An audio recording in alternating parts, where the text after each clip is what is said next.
Smelly old woman. The sergeant's laugh echoed through the diner. His squad joined in, mocking the gray-haired figure hunched over cold coffee. She said nothing, just watched, counted. 12 hours later, that same sergeant lay bleeding in the Texas dirt, screaming into his radio, "Who the hell are you?" Her voice crackled back, calm as death. "I'm the smelly old woman." Then she pulled the trigger. 9 men down in 4 minutes. 800 meters. 1 rifle. 0 mercy. Her name was Margaret Hartwell, the deadliest female sniper in Marine Corps history, and they had just made the worst mistake of their lives. Subscribe now and follow this story to the very end. Comment your city below. Let us see how far her legend travels. The mountains of Afghanistan were unforgiving in February. Wind cut through the rocks like razors carrying ice and the smell of death. Margaret Hartwell pressed her cheek against the cold stock of her rifle, controlling her breathing the way she had for 26 years. In, out, steady. Winds shifting, Daniel whispered beside her. His voice was calm, measured the voice of a man who had called thousands of shots. 2 clicks left. Elevation steady. Maggie adjusted without looking away from her scope. Her target stood 100 meters below a Taliban commander responsible for 3 ambushes on American convoys. 14 Marines dead, 23 wounded. Tonight justice would find him. "I have the shot," she breathed. "Send it." Her finger squeezed. The rifle kicked against her shoulder. Through her scope, she watched the bullet travel a journey of nearly 2 seconds across frozen mountain air. The commander dropped. "Target down," Daniel confirmed. "Beautiful shot, Maggie. That's 1 for..." A crack split the air. Different direction. Different caliber. Time slowed. Maggie saw Daniel's eyes widen, saw his body twist toward her, saw his hands reach out, shoving her sideways with every ounce of strength he possessed. The enemy bullet, the one meant for her skull, tore through Daniel's chest instead. "No!" She caught him as he fell. Blood poured between her fingers, hot and impossible to stop. His body shook in her arms. "Danny, Danny, stay with me." "Maggie." His voice was fading. His eyes, those steady eyes that had guided her through 100 missions, searched for hers in the darkness. "Don't you dare," she hissed. "Don't you dare leave me. We're supposed to grow old together. You promised me, Danny. You promised..." "Listen." His hand found her face, leaving crimson streaks on her cheek. "Promise me something. Anything. Anything, just stay." "Don't disappear." He coughed, blood bubbling at his lips. "When I'm gone, don't become a ghost. The world still needs you, Maggie. Promise me." "I can't do this without you. Promise me." The strength in his voice, even dying, he could command a room. Even dying, he believed in her more than she believed in herself. "I promise," she whispered. Daniel smiled. That crooked smile she'd fallen in love with 30 years ago at Camp Pendleton, when she was a young private who couldn't hit a target at 200 meters, and he was the instructor who saw something special. "That's my girl," he breathed. "My Maggie, my ghost mother. Go. Make them proud." His hand fell from her face. His eyes went still. And Margaret Hartwell, the deadliest woman in the United States, Marine Corps, held her husband's body in the Afghan mountains and screamed until her voice broke. 8 years later. The Greyhound bus groaned to a stop at a gas station outside Fort Mason, Texas. Dust swirled in the October heat, coating everything in shades of brown and despair.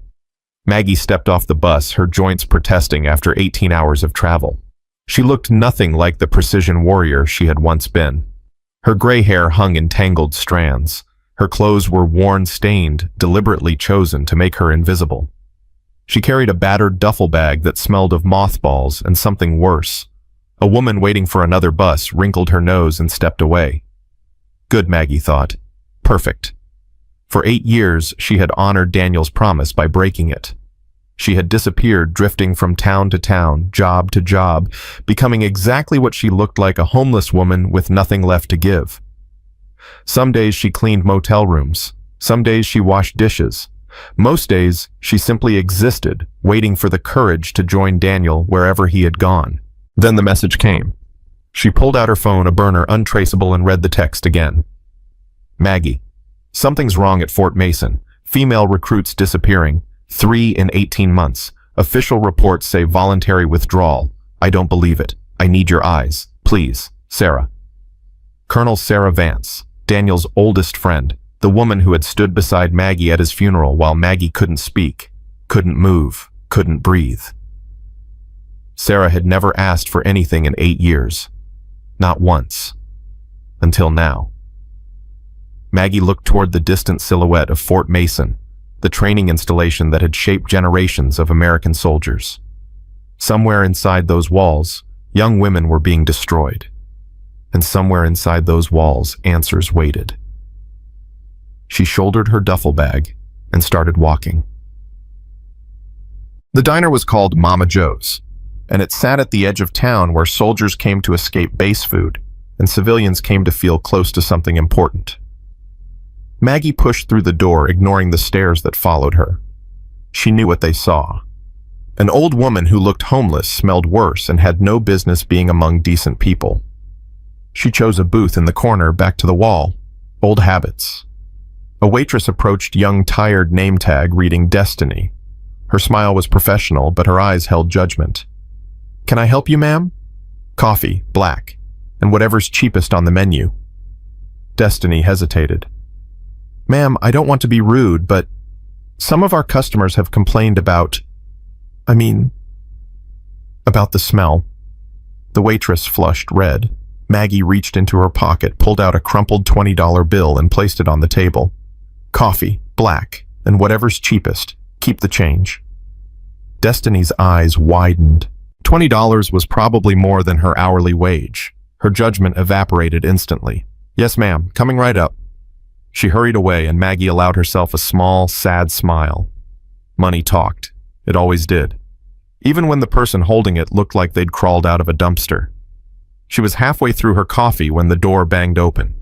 6 men in army fatigues strode in like they owned the place, young, arrogant, drunk on their own perceived importance. The leader was tall, broad-shouldered, with sergeant stripes on his sleeve and cruelty in his eyes. Maggie cataloged them automatically. Heights, weights, probable training levels, concealed weapons. The sergeant carried a non-regulation sidearm under his jacket. She spotted the bulge immediately. 2 others had knives in their boots. All 6 wore patches. She didn't recognize a skull with crossed rifles, unofficial, definitely not standard. Something was very wrong with this unit. The sergeant, his name tag read Brennan, spotted her immediately. His face twisted into a sneer of disgust. Boys, he announced loudly. Looks like the town dump is leaking. His squad laughed. The sound was ugly, practiced the laughter of men who had done this before. Brennan strutted toward her booth, his boots heavy on the linoleum floor. He stopped beside her table, close enough for her to smell the beer on his breath. Jesus Christ, he said, loud enough for the entire diner to hear. What is that stench? Smells like something died and forgot to lie down. More laughter from his men. Maggie said nothing. She lifted her coffee cup, took a slow sip, and waited. Brennan leaned closer. His voice dropped to a hiss. Listen, Grandma, this is a soldier's town. Real soldiers. Men who actually serve their country. We don't need homeless trash stinking up the place and scaring away decent folks. Still, Maggie said nothing. Her silence seemed to infuriate him more than any words could have. Hey. He snapped his fingers in front of her face. I'm talking to you, you deaf old bat. Are you stupid or just too senile to understand English? Maggie set down her coffee cup. Slowly, deliberately, she raised her eyes to meet his. For just a moment, half a second, no more, she let him see.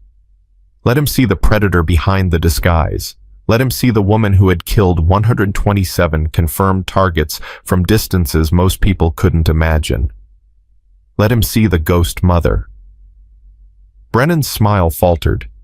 Something flickered in his eyes, not quite fear, but the instinctive recognition that prey feels when a predator looks directly at them. Then Maggie lowered her gaze, and the moment passed. I'm sorry, sir, she said, her voice thin and quavering. I didn't mean to cause trouble. I'll leave right away. She fumbled with her bag, playing the helpless old woman perfectly. Brennan's confidence rushed back. He laughed, turning to his men.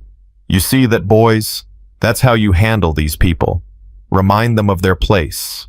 He reached down and grabbed Maggie's coffee cup, draining it in one gulp and slamming it down. Thanks for the coffee, Grandma. Now get out before I call the cops. Maggie stood slowly, her shoulders hunched, her eyes on the floor. She shuffled toward the door, the very picture of defeat. But as she passed Brennan, she let her hand brush against his jacket just enough to confirm the weapon's position. A Glock 19 aftermarket grip, no serial number visible. Definitely untraceable. Why would a training sergeant carry an illegal weapon? She filed the information away and pushed through the door into the fading Texas sunlight. Behind her, she heard Brennan's voice, loud and mocking. Smelly old woman, don't come back, you hear me? Next time I won't be so nice. His squad erupted in laughter. Maggie smiled. They had no idea what they had just done. The sun was setting when Maggie found the meeting point, an abandoned feed store 3 miles outside town. A black SUV waited in the shadow of a collapsed barn. Colonel Sarah Vance stepped out as Maggie approached. She was 58 years old, silver-haired, with the bearing of a woman who had commanded troops in 3 wars. Her uniform was crisp, her expression carefully controlled. But when she saw Maggie, something cracked. My God, Sarah whispered. Maggie, what have you done to yourself? Hello, Sarah. You look like a homeless woman. That's the point. Sarah crossed the distance between them and pulled Maggie into a fierce embrace. 8 years, she said. 8 years of silence. I thought you were dead. Some days I wished I was. Sarah pulled back, her eyes glistening. Danny wouldn't want this for you. Danny's dead. And you're not, which means you still have work to do. Sarah wiped her eyes, military composure returning. That's why I called you. She reached into the SUV and retrieved a thick folder. Fort Mason. On paper, it's a model training installation. High graduation rates, positive evaluations, commendations from 3 different generals. And off paper, Sarah's jaw tightened. 3 female recruits have disappeared in 18 months. The official reports say they withdrew voluntarily, transferred to other programs, couldn't handle the pressure. But I've talked to their families. These weren't quitters, Maggie. These were fighters, top of their classes, the kind of women who don't just walk away. Maggie opened the folder. 3 photographs stared back at her. 3 young faces full of promise and determination. Private First Class Amanda Chen, disappeared 14 months ago. Corporal Rebecca Santos, gone 8 months ago. And this one, Sarah tapped the 3rd photo. Private Jessica Moreno, 22 years old, disappeared 4 days ago. Maggie looked at the image. Jessica had dark eyes, strong features, the set jaw of someone who refused to back down. She's your goddaughter. Yes, Sarah's voice cracked. I got a message from her last week. 3 words, help me, trapped. Then nothing. Her phone went dead. Her email is shut down. The base says she transferred to Fort Leonard Wood, but I called there. They've never heard of her. You think she's still at Fort Mason? I think she's being held there, or worse. Maggie studied the photographs again. Something about Jessica reminded her of herself at that age, the same fire, the same refusal to be overlooked. Tell me about the command structure. Sarah pulled out another document. The base commander is Colonel Harrison Wells. Old school by the book, probably clueless about anything happening under his nose. The real power is his second-in-command, Lieutenant Colonel Marcus Drake. A photograph accompanied the name. Drake was 48, hard-faced, with the eyes of a man who had long ago decided that rules were for other people. Drake runs a special unit called the Advanced Tactical Training Program. Officially, it's for high-potential recruits, accelerated advancement, specialized skills, fast-track to elite assignments. And unofficially, I don't know, but every woman who disappeared was part of that program. Maggie closed the folder. What about local law enforcement? The sheriff is an old army buddy of Drake's. They served together in Iraq. The base MPs are all Drake's hand-picked men. There's no one to report to. Inspector General. I've submitted 3 requests for investigation. All 3 were denied. Someone higher up is protecting Drake. Maggie stood silent for a long moment, watching the Texas stars begin to appear in the darkening sky. Somewhere out there, Jessica Moreno was waiting. Scared, alone, running out of time. "What's my cover?" she finally asked. Sarah exhaled with relief. "Kitchen staff at the base commissary. You'll work food service, and Visible overlooked exactly what you're pretending to be." Documentation. Already in the system. Margaret Holbrook, age 54. Recently widowed, no family, no connections, just another sad old woman looking for work. "When do I start?" "Tomorrow morning, 6 a.m. Sarah reached into the SUV again and produced a small device no larger than a button. Encrypted recorder. Audio only, but admissible in military tribunal. Use it wisely. Maggie took the device, weighing it in her palm. Rules of engagement. Observe and report. Gather evidence. Do not engage unless absolutely necessary. Sarah paused. "And Maggie, if you find Jessica, if she's still alive, get her out. Whatever it takes. And if she's not..." Sarah's voice hardened. "Then make sure whoever's responsible never hurts another woman again." Maggie nodded slowly. She understood what Sarah wasn't saying. This wasn't an official operation. There would be no backup, no extraction team, no cavalry riding to the rescue. If she got caught, she would be on her own, just the way she'd been for 8 years. "I'll find her, Sarah." "I know you will." Sarah embraced her again, tighter this time. "Danny always said you were the best he ever trained. Said you had ice water in your veins and fire in your heart." Danny said a lot of things. He also said you'd save the world someday if you ever stopped trying to hide from it. Maggie pulled back, something shifting in her chest. "Maybe it's time I stopped hiding." Such. The next morning, Maggie arrived at Fort Mason's main gate as the sun rose over the Texas desert. A young MP checked her documentation, barely glancing at her face. Why would he? She was just an old woman, a kitchen worker, nobody important. "Welcome to Fort Mason, ma'am. Commissary's straight ahead, 3rd building on the left." "Thank you, young man." She shuffled through the gate, hunched and slow, playing her part perfectly. But inside, her mind was racing. The base was larger than she expected. Training fields stretched toward the horizon. Barracks lined up in precise rows. Young soldiers jogged past in formation, their cadence echoing off concrete walls. And everywhere she saw them, Drake's people. Men with the same skull and rifles patch she'd noticed on Brennan's unit. They moved through the base like they owned it, and regular soldiers stepped aside when they passed. Something was very, very wrong here. She found the commissary without difficulty. Inside, the smell of industrial cooking hit her immediately: powdered eggs, burnt coffee, military-grade breakfast food. A woman in her 60s looked up from behind the serving counter. She had dark skin, kind eyes, and hands that had clearly spent decades working. "You the new dishwasher?" "Yes, ma'am. Margaret Holbrook." "Rosa Delgado." The woman's handshake was firm. "I run the kitchen." "Well, I think I run it. The Army thinks differently." Despite herself, Maggie smiled. "Thank you for the opportunity, Mrs. Delgado." "It's Rosa. And don't thank me yet. The work is hard, the pay is terrible, and the soldiers treat us like furniture. But it's honest, which is more than I can say for most things around here." Something in her tone made Maggie pause. "Around here?" Rosa's expression flickered just for a moment before the professional mask returned. "Come on, I'll show you the dishwashing station. We've got 300 hungry soldiers coming through in 30 minutes. Does. The morning passed in a blur of scalding water, industrial soap, and endless streams of dirty trays. Maggie fell into the rhythm of it, her hands moving automatically while her mind observed everything. She noted which officers ate alone, which soldiers avoided certain tables, which sergeants commanded deference and which commanded fear. She watched Drake's men move through the commissary like wolves among sheep, confident, predatory, untouchable.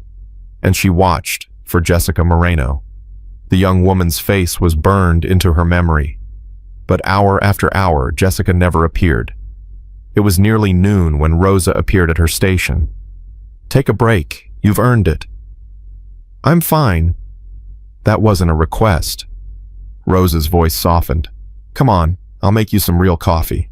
Not that motor oil they serve the soldiers." They sat in the back storage room away from prying eyes and listening ears. Rosa produced a thermos and poured 2 cups of rich, dark coffee. "You're not really here to wash dishes, are you?" Maggie's hands froze around her cup. "Excuse me." "I've been around soldiers my whole life, mija. Grew up on military bases, married a Marine, buried a Marine. I know what warriors look like even when they're pretending to be something else." "I don't know what you're talking about." Rosa reached across and took Maggie's hand, turning it palm up. "These calluses," she said quietly. "Wrong places for a dishwasher. Right places for someone who spent years holding a rifle." Maggie said nothing. "And the way you watch everyone. The way you positioned yourself in the kitchen, back to the wall, clear sight lines to both exits. The way you counted Drake's men when they came through for breakfast. You're observant. I'm invisible. There's a difference." Rosa released her hand. "You're looking for her, aren't you? The Moreno girl." Maggie's heart kicked. "You know her. She used to come here late at night after Drake's special training sessions, always looking for coffee, always with bruises she tried to hide." Rosa's eyes darkened, always pretending everything was fine when anyone could see she was breaking. "When did you last see her?" 4 days ago. She came in around midnight, different that time, scared, really scared." "Did she say anything?" "She asked if I could get a message out for her. I said yes. Gave her paper and pen. She wrote something, folded it up, asked me to mail it. But before I could take it, one of Drake's men came looking for her." Rosa's voice dropped to a whisper. "She stuffed the note in her pocket and ran. I haven't seen her since. They say she transferred." "They say a lot of things." Rosa leaned closer. "But her footlocker is still in her barracks. Her personal effects are still here. Nobody transfers without their belongings." Maggie felt the pieces clicking together, a pattern taking shape. "Rosa, has this happened before women disappearing from Drake's program?" The older woman's face went pale. "2 others, Amanda Chen and Rebecca Santos. Same story, special training, late-night sessions, bruises, fear. Then they were gone. Transferred, they said. Couldn't handle the pressure, they said." "But you don't believe that?" "I believe what I see, and I've seen those girls, mija. They weren't quitters. They were fighters, until someone broke them." Maggie finished her coffee, her mind racing. "Rosa, I need to ask you something, and I need you to tell me the truth." "Ask. Why are you telling me this? You don't know me. For all you know, I could be working for Drake." Rosa smiled, a sad, ancient smile that held decades of pain. "Because my daughter was stationed here 6 years ago, before she killed herself." The words hit like bullets. "Rosa, they called it depression, pressure of service, mental health issues." Rosa's voice was steady, but tears tracked down her cheeks. "But I knew my Lisa. She was strong, happy. She loved being a soldier." "What happened?" "She was selected for Drake's program. 3 weeks later, she shot herself with her service weapon." Rosa wiped her eyes. The note she left said she was sorry. Sorry she wasn't strong enough. Sorry she couldn't stop what was happening. Sorry she couldn't protect the others. Maggie reached across and took Rosa's hand. "I'm so sorry. I've been waiting 6 years for someone to come looking. Someone who would actually see. Someone who would listen." Rosa's grip tightened. "You're that person, aren't you? You're here to stop them." Maggie made a decision. Sometimes trust was the only weapon that mattered. "My name isn't Margaret Holbrook. It's Margaret Hartwell. Master Gunnery Sergeant, United States Marine Corps, retired. I'm here to find Jessica Moreno and shut down whatever Drake is running." Rosa's eyes widened. "Hartwell, like the name on the memorial wall." "Yes. My husband served here before Afghanistan. Before he died." "Dios mío." Rosa crossed herself. "The ghost mother. That's what they called you, isn't it? In the papers after the Yemen operation. You know about that." Everyone who served knows about that. The woman sniper who held off 50 insurgents to save the hostages. The woman who broke every record they said couldn't be broken. Rose's tears had stopped. Something new burned in her eyes, not grief, but hope. You're really her. I'm really her. Then God help Marcus Drake. Rosa squeezed Maggie's hand. Because nothing else will. That afternoon, Maggie found her chance. Drake and his senior officers were in a planning meeting, their absence creating a brief window of opportunity. She slipped away from the kitchen, moving through back corridors she had mapped in her mind throughout the morning. Drake's office was in the administrative building, 3rd floor. Basic security keypad lock, no cameras in the hallway. Arrogant, she thought. He believes no one would dare. The keypad took her 45 seconds. Standard military override code unchanged since she'd last been on active duty. Drake really was careless. Inside the office was exactly what she expected, utilitarian efficient, dominated by a massive desk covered in paperwork. She went straight for the computer. The password was laughably easy. Warrior 1776. She'd cracked it in 3 attempts. What she found inside made her stomach turn. Financial records showing payments to overseas security contractors. Performance evaluations of female recruits with details that belonged in a criminal investigation, not a training file. Emails discussing merchandise and delivery schedules, and a video folder labeled Insurance. She clicked the first file. Jessica Moreno appeared on screen. She was seated in a metal chair, face bruised, eyes swollen from crying. A man's voice, Drake's voice, spoke from off-camera. State your name. Jessica Moreno. State your rank. Private United States Army. State what you did. Jessica's lips trembled. I stole money from the base commissary. I sold military secrets to foreign agents. Louder. I sold military secrets to foreign agents. She was sobbing now. Please, please let me go. I'll do whatever you want, just please. The video cut off. Maggie's hands shook as she downloaded the files to her phone. Not with fear, with rage. This wasn't just corruption. This was trafficking. Human beings. American soldiers being coerced, blackmailed, sold. And Jessica was still alive. Or at least she had been when this video was recorded. She was scrolling through more files when a name caught her eye. Lieutenant David Hartwell, conduct report. Her blood went cold. David, her nephew, Daniel's brother's son. 3 years ago, David had been dishonorably discharged from Fort Mason. The official story was misconduct, falsifying reports, insubordination conduct, unbecoming an officer. The family had never believed it. David swore he had tried to report something wrong on base, something that powerful people wanted buried. He had been telling the truth. Maggie opened the file. Drake had destroyed him. Fabricated evidence. Forged documents. Paid witnesses to testify against him. All because David had gotten too close to the truth about the advanced tactical training program. Her nephew's career, his reputation, his life, all destroyed to protect a monster. She copied everything. Every file, every email, every video. Then she heard footsteps in the hallway. Heavy boots. Multiple people. Coming this way. She shut down the computer and moved toward the window. 3rd floor, 30 feet to the ground. Survivable if necessary. The footsteps passed. A door opened elsewhere. Voices faded. Maggie exhaled slowly. She had what she needed. Evidence that would bury Drake and everyone connected to him. But she still didn't know where Jessica was being held, and time was running out. That evening, Maggie found her answer. She was scrubbing pots in the kitchen when she heard Brennan's voice in the serving area. Told you the transfer happens tomorrow night. Drake's got buyers lined up. We move the merchandise to the ranch, make the exchange, and we're done. What about the Moreno girl? Another voice, nervous. She's been trouble. Drake's handling her personally. She'll cooperate or she'll end up like the others. The others are dead. Exactly. Maggie's hands stilled in the soapy water. The ranch. Which ranch? Hartwell property. Perfect isolation. Drake bought it through a shell company 3 years ago. Nobody ever goes out there.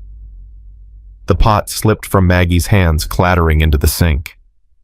The Hartwell property, Daniel's family ranch, where they had planned to retire together, where they were supposed to grow old watching sunsets over the Texas desert. Drake was using her husband's land to traffic American soldiers. She gripped the edge of the sink, forcing herself to breathe. In, out, steady. Hey, you okay, mija? Rosa appeared beside her, concern in her eyes. Fine. Maggie's voice was strangled. Just fine. But she wasn't fine. She was furious. And tomorrow night she was going to end this.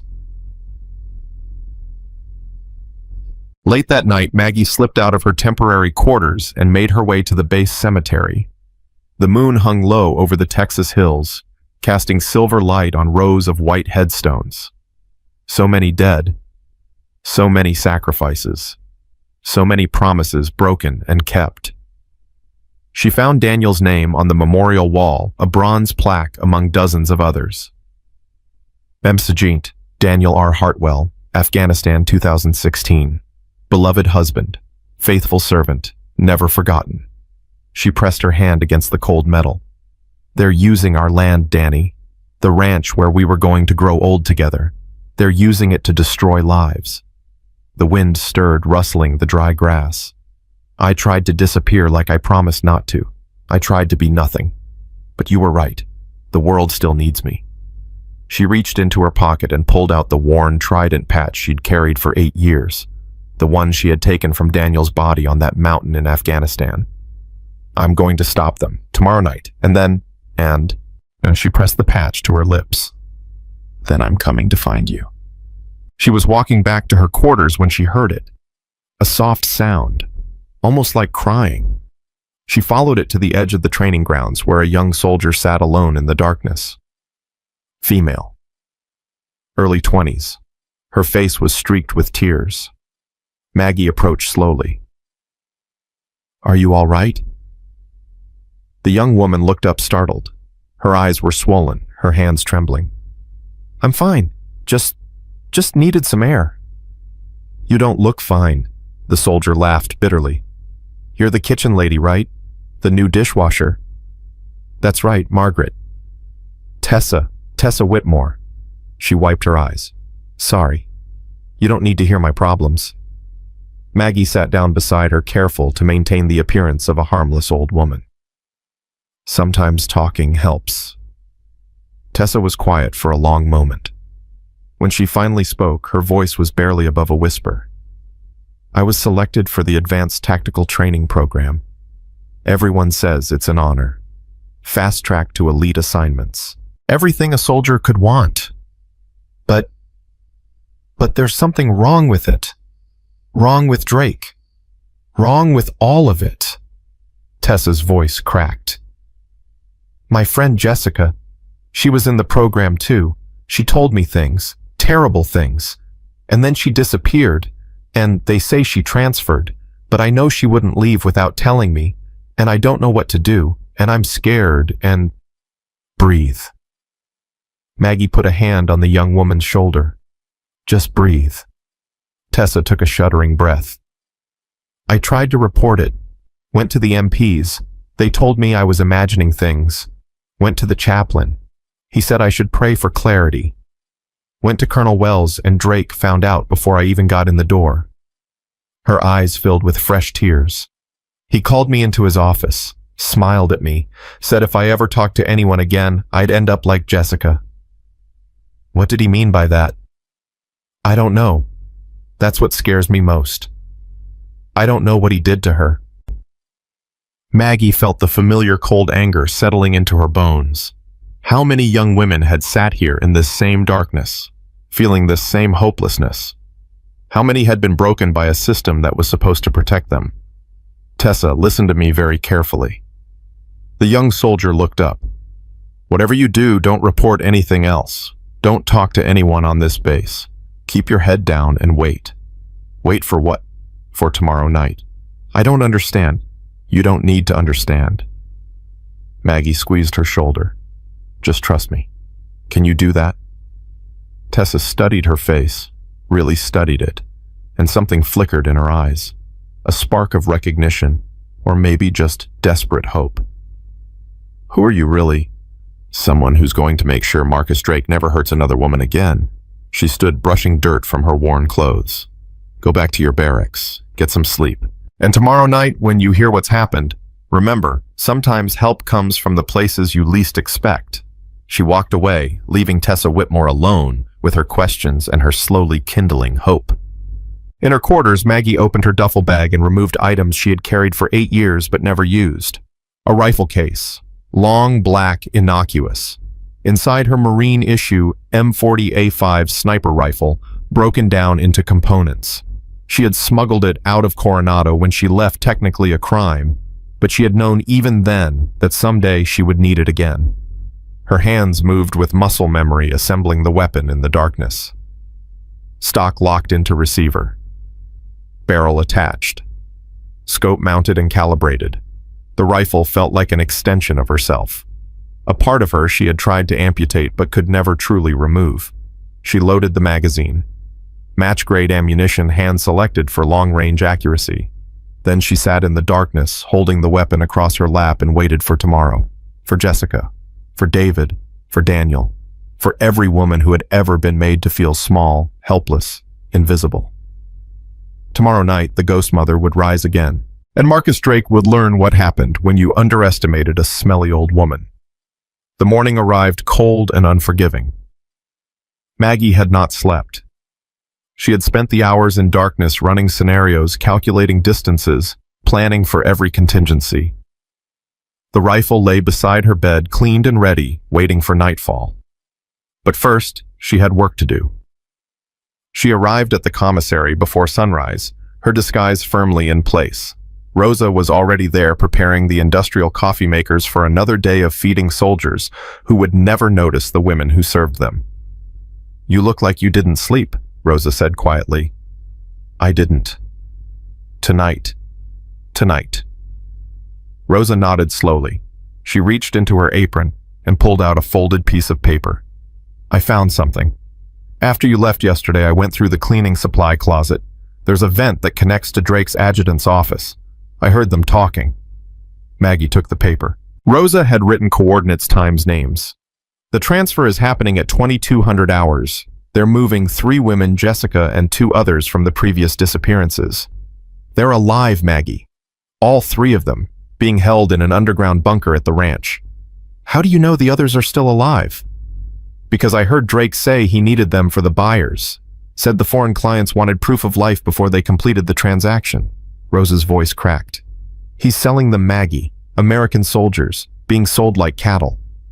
Maggie felt the rage building in her chest, but she forced it down. Rage was useful, but only when controlled. Did they mention security? Brennan's team, all 6 of them, plus 4 private contractors Drake hired, ex-military, probably mercenaries. And Drake himself will be there for the exchange. 11 targets. 11 devils, Rosa corrected, and 1 angel with a rifle. Despite everything, Maggie almost smiled. "I need one more thing from you, Rosa. Name it.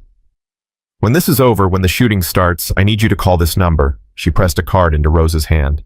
"Colonel Sarah Vance. She'll have a team ready to move, but they can't come in until the exchange is happening. We need to catch them in the act." "What about you?" "I'll be providing overwatch." Rosa looked at her for a long moment. "You're not planning to survive this, are you?" Maggie didn't answer. "Maggie, I've been waiting 8 years to see my husband again. If tonight is the night, then tonight is the night." She squeezed Rosa's hand. "But I'm going to make damn sure those women walk out alive first." The morning breakfast rush began, and they separated 2 invisible women moving through a world that refused to see them. Maggie was elbow-deep in dirty dishes when she heard the commotion. Raised voices. A crash. The sound of a woman crying. She moved toward the serving area, staying in the shadows. Brennan was there, his squad flanking him. They had cornered one of the young kitchen workers, a girl barely out of high school, Mexican-American, probably related to Rosa. "I asked you a question," Brennan snarled. "Where's the old woman, the new dishwasher? I don't know who you mean. Don't lie to me. He grabbed the girl's arm, twisting it. Gray hair smells like a garbage dump started yesterday. Where is she? Maggie stepped out of the shadows. Looking for me, Sergeant. Brennan spun his eyes, narrowing. There you are. Let the girl go. Or what? He laughed, but there was something different in his eyes today. Something wary. What are you going to do, Grandma? Hit me with your mop?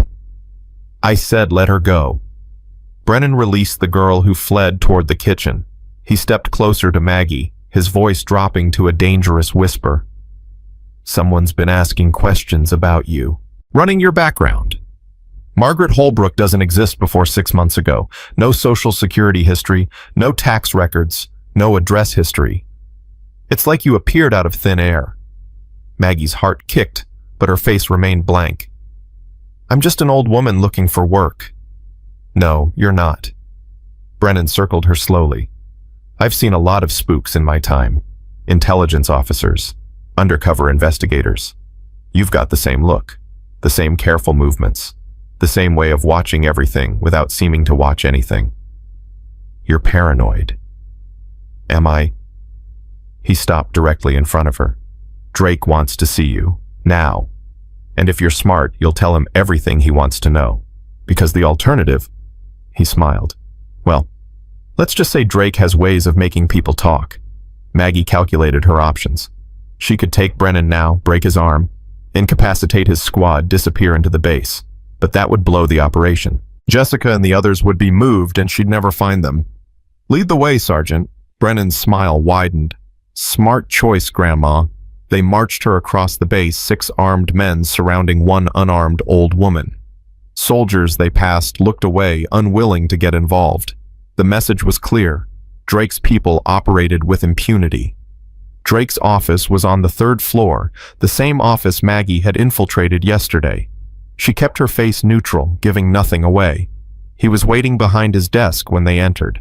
Lieutenant Colonel Marcus Drake, 48 years old, hard-faced, cold-eyed, the kind of man who had long ago decided that power was the only thing that mattered. Leave us, he said to Brennan. Sir, I don't think... I said leave us. Brennan hesitated, then nodded. The door closed behind him. Drake studied Maggie for a long moment, his fingers steepled beneath his chin. Margaret Holbrook, he said finally. Or should I call you something else? Margaret is fine. Is it? He rose from his desk, circling her the way Brennan had. You know I've been doing this for a very long time, running this operation, selecting the right candidates, eliminating the problems, and in all those years I've developed a sense for when something is wrong. And something is wrong with me. Everything is wrong with you. He stopped in front of her. Your background doesn't check out. Your behavior is inconsistent with your cover story. And this morning I found evidence that someone accessed my computer yesterday. Someone with military-grade override codes. Maggie said nothing. Here's what I think. Drake's voice was almost conversational. I think you're an investigator. Maybe IG, maybe CID, maybe something else entirely. I think someone sent you to look into my operation, and I think you've already found enough to cause me significant problems. You think a lot of things. Watch, I know a lot of things. He returned to his desk and opened a drawer. For instance, I know that Colonel Sarah Vance has been trying to get an investigation started for months. I know her goddaughter is one of my current guests. And I know that Vance has a history with a certain retired Marine sniper, a woman who disappeared 8 years ago after her husband died in Afghanistan. Maggie's blood went cold. Drake pulled out a photograph and placed it on the desk. It was her, younger in uniform, receiving a commendation. The ghost mother. Master Gunnery Sergeant Margaret Hartwell, Drake said softly. The most decorated female sniper in Marine Corps history. Holder of 17 confirmed kills over 2,000 meters. Trainer of 3 generations of special operators. He smiled. And the previous owner of the property I'm currently using for my business operations. How did you... I'm a very thorough man, Sergeant Hartwell, or should I say Mrs. Hartwell.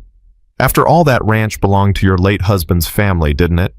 Before I acquired it through, shall we say, creative legal channels. Maggie's hands trembled, not with fear, with rage. You destroyed my nephew, she said quietly. David Hartwell. He tried to report what you were doing, and you destroyed him. He was a liability. Liabilities get eliminated. Drake shrugged. Just like you're about to become a liability. Is that a threat? It's a fact. He pressed a button on his desk. Brennan, come in here. The door opened. Brennan and two of his men entered. Sergeant Hartwell is going to be our guest for a while, Drake said. Take her to the bunker with the others. She can keep Jessica Moreno company until the transfer tonight. Brennan grinned. With pleasure, sir. He reached for Maggie's arm. She let him take it. Let him think he had won. Let him think she was just a helpless old woman, finally caught, finally defeated. And then she moved. Her free hand shot up, striking Brennan's throat with surgical precision. He gasped, staggering backward, hands clutching his crushed windpipe. The second man reached for his weapon. Maggie was faster. She caught his arm twisted and used his own momentum to slam him into the third soldier. They went down in a tangle of limbs. Drake lunged for his desk drawer for the weapon she knew was inside. She was there first. Her hand closed around the Glock, and she had it pressed against Drake's temple before he could draw his next breath. Don't, she whispered. Move. Drake froze. Behind her, Brennan was still choking the other two men, groaning on the floor. You're making a mistake, Drake said. His voice was calm, but sweat beaded on his forehead. Kill me, and you'll never find those women. They'll die in that bunker, and you'll spend the rest of your life knowing you could have saved them. Or I could shoot you in the kneecap and make you tell me exactly where they are. You don't have time. The moment shots are fired, my men will lock down the base. You'll never get out alive. He was right. She knew he was right. But she also knew something he didn't. I don't need to get out alive, she said. I just need to get those women out. My life stopped mattering 8 years ago. Something flickered in Drake's eyes, the first real fear she had seen from him. What do you want? The exact location of the bunker, the access codes, and a 2-hour head start before you sound any alarms. And if I refuse, Maggie pressed the gun harder against his skull. Then I'll kill everyone in this room, fight my way across the base, and burn your entire operation to the ground. I may die in the process, but I guarantee you'll die first. A long moment passed. Drake's eyes searched her face, looking for weakness, for hesitation, for any sign that she was bluffing. He found none. The bunker is beneath the old barn on the Hartwell property. Access code is 772419. There's a hidden entrance under the horse trough. How many guards? 2 during the day, more at night for the transfer. And the women, sedated but alive, all 3 of them. Maggie stepped back slowly, keeping the weapon trained on Drake. Here's what's going to happen. I'm going to walk out of this office. You're going to wait 30 minutes before doing anything. If I see any sign that you've raised an alarm, if I hear so much as a whisper that your men are mobilizing, I will come back here and finish what I started. Are we clear? You won't survive the night. Maybe not, but neither will you. She backed toward the door. 30 minutes, Drake. Don't waste them. She slipped out of the office, closing the door behind her. Her heart was pounding. Her hands were shaking. But she had what she needed. Location. Codes. Time. Now she just needed to get to the ranch before Drake broke his word. She made it to the motor pool in 7 minutes. A supply truck was idling near the loading dock keys and the ignition driver nowhere in sight. Maggie climbed in and drove. The base gate was the most dangerous moment. If Drake had already raised the alarm, she'd be stopped here, questioned, arrested, or worse. The guard looked at her clipboard, looked at the truck, looked at Maggie's worn clothes and gray hair. Commissary delivery. That's right. Little old for this job, aren't you? Maggie smiled her harmless old woman smile. Young people these days don't want to work. Someone has to do it. The guard laughed and waved her through. 3 miles later, Maggie pulled off the main road and parked behind an abandoned gas station. She checked her watch. 12 minutes since she left Drake's office. He would have already raised the alarm. His men would be mobilizing. But she had a head start. She opened her bag and retrieved her rifle, assembling it with practiced efficiency. Then she started walking. The Hartwell Ranch was 7 miles away. On foot through rough terrain carrying 40 pounds of equipment, she could make it in 2 hours, maybe less if she pushed. The sun was climbing toward noon. The transfer wasn't until 2200 hours. 10 hours. Plenty of time to get in position. Plenty of time to save 3 lives. Plenty of time to keep her promise to Daniel. She walked. 2 hours later, she reached the ridge overlooking the ranch. From this vantage point, she could see everything: the old farmhouse, the collapsed barn, the horse trough that concealed the bunker entrance. And she could see the guards. Not 2, as Drake had said. 8. Patrolling the perimeter, checking sight lines, maintaining disciplined rotations. Drake had lied. Of course he had lied. But it didn't matter. She had faced worse odds in Yemen, in Afghanistan, in a dozen countries whose names never appeared in the newspapers. She settled into her position, rifle steady, scope calibrated, and waited. The afternoon passed slowly. She watched the guards rotate, watched the supply trucks come and go, watched Drake's men prepare for the night's transfer. At 1800 hours, more vehicles arrived. Brennan's squad, the mercenaries Rosa had mentioned. And finally Drake himself, stepping out of a black SUV with the confidence of a man who believed he was untouchable. Maggie tracked him through her scope. 1 shot. She could end it right now, but if she fired now, the women would die in that bunker. Drake's men would execute them the moment they heard the shot. She needed to wait for the buyers, wait for the women to be brought out for the exchange, wait for the perfect moment. Patience. That's what Daniel had always said. The shot will come. Trust your training. She trusted. At 2100 hours, her phone buzzed. A text from Rosa. Vance is ready. Team standing by 20 miles out. Give the word. Maggie typed back. Wait for my signal. Not until the women are above ground. At 2145 hours, vehicles approached from the east. 3 SUVs, expensive, armored. Foreign plates. The buyers had arrived.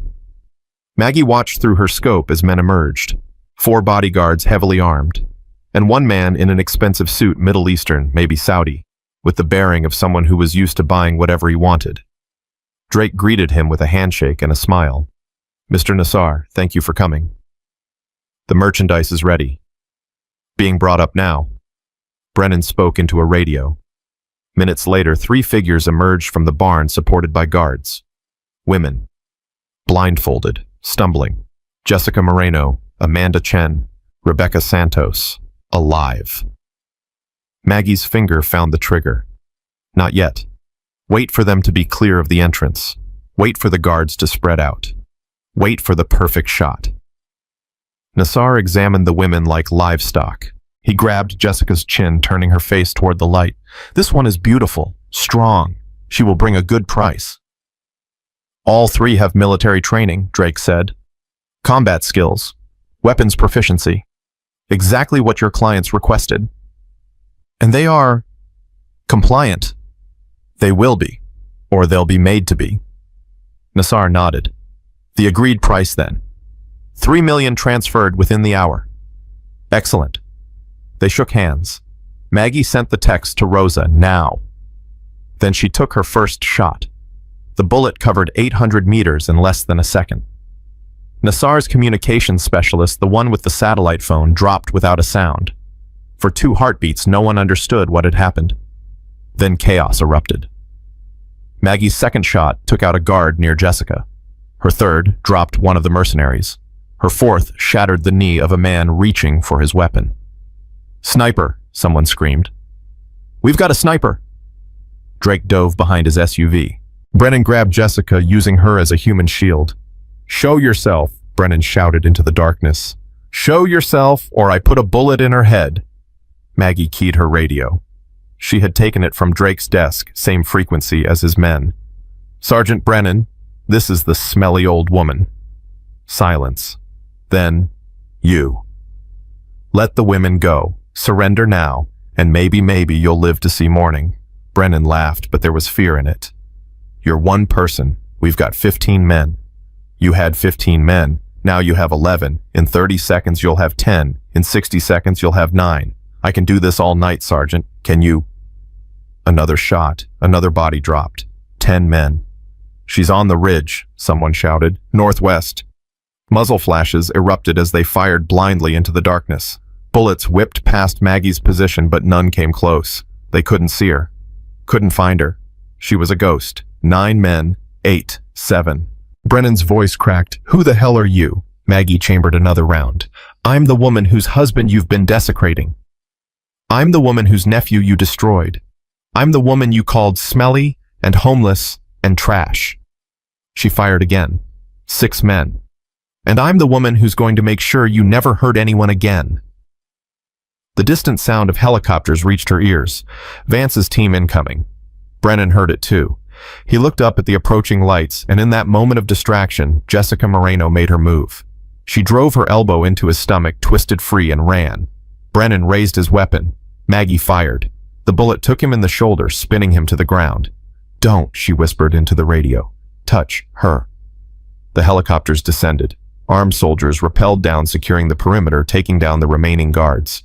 Drake tried to run, but 2 Marines tackled him before he made it 10 feet. And through it all, Maggie stayed in her position, watching through her scope, making sure no one else tried to hurt those women.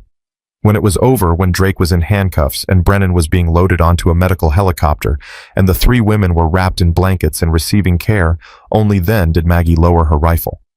Only then did she allow herself to breathe. She pressed her hand against Daniel's trident patch, still in her pocket, still close to her heart. "I kept my promise," she whispered into the Texas night. "I kept my promise. Danny." Below, Colonel Vance was scanning the ridge, searching for her. Maggie stood slowly, her joints protesting after hours in position. She shouldered her rifle and began the long walk down. The mission was complete. But the real battle, the battle for justice, for accountability, for making sure this never happened again, that was just beginning. And Margaret Hartwell, the smelly old woman, the ghost mother, the deadliest sniper most people had never heard of, was ready to fight it. The walk down from the ridge took longer than Maggie expected. Her body was screaming, muscles locked from hours of stillness joints, protesting every step, lungs burning in the dry Texas air.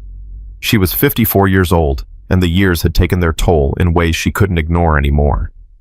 But she kept walking. Below, the ranch had transformed into a military operation. Helicopters circled overhead, their searchlights cutting through the darkness. Armed soldiers secured the perimeter. Medical personnel rushed between vehicles, treating the wounded, covering the dead. Colonel Sarah Vance spotted her first. Maggie. Sarah ran toward her, abandoning protocol, abandoning rank, abandoning everything except the friendship that had survived 3 decades and 2 wars. They embraced in the middle of the chaos. Sarah was shaking. "I thought you were dead," Sarah whispered. "When the shooting started, when I heard how many targets you engaged, I thought, I'm hard to kill." "Don't joke. Not about this." Sarah pulled back, her eyes glistening. "You saved them, Maggie, all 3 of them. They're alive because of you. They're alive because you believe something was wrong. I just pulled the trigger." A commotion near the barn drew their attention. Medics were helping the 3 rescued women toward a waiting helicopter. Jessica Moreno was walking under her own power despite everything she had endured. She looked up, scanning the crowd, searching for something. Her eyes found Maggie. For a long moment, they simply stared at each other. The old woman who had pretended to be invisible, and the young woman who had refused to be silenced. Then Jessica broke away from the medics and ran. She threw her arms around Maggie with a force that nearly knocked them both to the ground. "It was you," Jessica sobbed. "This whole time it was you. The extra food in the kitchen. The way you looked at me like you knew. It was always you. I'm sorry I couldn't move faster. You came. That's what matters. You came when no one else would." Maggie held her, this young woman who reminded her so much of herself at that age. Fierce, determined, unbroken, despite everything they had tried to do to her. "Your godmother is here," Maggie said gently. "She's been fighting for you since the day you disappeared." Jessica pulled back, tears streaming down her face. "Aunt Sarah." Sarah stepped forward, and the 2 embraced. Their crying mixed together the sound of relief, of survival of a family reunited against impossible odds. Maggie stepped back, giving them space. Her job here was done. But as she turned to leave, a voice stopped her. "Sergeant Hartwell." She turned. A young Marine stood at attention, his face professionally neutral. "Ma'am, General Morrison is requesting your presence." "Immediately." Maggie's eyebrows rose. "General Morrison is here." "Yes, ma'am. He flew in from Washington 2 hours ago. He's in the command vehicle." She exchanged a glance with Sarah, who looked equally surprised. "Go," Sarah said. "I've got Jessica. We'll talk when you're done." The command vehicle was a mobile fortress communications equipment, tactical displays, enough technology to coordinate a small war. General Thomas Morrison stood in the center of it all, studying a screen that showed the ranch from above. He was 63 years old, silver-haired, with the bearing of a man who had spent 4 decades climbing the ranks of military command. Maggie had met him once years ago when he had pinned a medal on her chest and called her a credit to the Corps. She wondered if he remembered. "Master Gunnery Sergeant Hartwell," he said without turning around. "Or do you prefer Mrs. Hartwell now?" "Maggie is fine, sir." He turned to face her. His eyes were sharp, assessing, giving nothing away. "I've been reading your file, Maggie. Impressive career. 26 years of service. 17 confirmed kills over 2,000 meters. Training record that's never been matched." He paused. "And then you disappeared. 8 years of nothing. Not even a forwarding address." "I needed time, sir." "Time." He let the word hang in the air. "And yet here you are, single-handedly dismantling a human trafficking operation that has apparently been running under our noses for years." "I had help." "Colonel Vance, yes. And a kitchen worker named Rosa Delgado, from what I understand." He moved closer, his voice dropping. "What I don't understand is how this happened in the first place. How does a lieutenant colonel run a criminal enterprise on a military installation for a decade without anyone noticing?" Maggie met his gaze directly. "Because people who noticed were destroyed, sir. My nephew tried to report it 3 years ago. Drake fabricated evidence, paid witnesses, and had him dishonorably discharged. There were others who tried. They were transferred, silenced, or worse. And the command structure, Colonel Wells, either incompetent or complicit. I haven't determined which." Morrison's jaw tightened. "I have. He's complicit.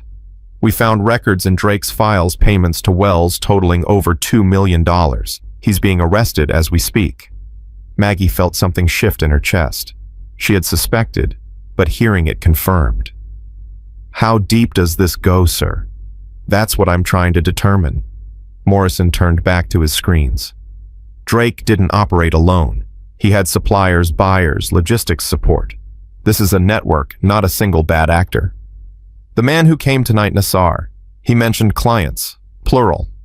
We're interrogating him now. He's not being cooperative." "Then let me talk to him." Morrison turned sharply. "Excuse me. Let me talk to him. I've interrogated harder men than a rich buyer who just watched his operation collapse. He'll talk to me." "With all due respect, you're a retired sniper, not an intelligence officer." "With all due respect, sir, I just took down 9 armed men from 800 meters while you were flying in from Washington. I think I can handle a conversation." A long silence stretched between them. Morrison's eyes narrowed, then he almost smiled. "You really are everything your file says you are." "I'm more." "Apparently so." He nodded toward a smaller vehicle nearby. "Nassar is in there. You have 15 minutes." The vehicle was configured as a mobile holding cell. Nassar sat in a metal chair, hands cuffed to a table, his expensive suit now stained with dirt and sweat. 2 MPs stood guard. He looked up when Maggie entered. His expression shifted from confusion to contempt. "They send an old woman to question me."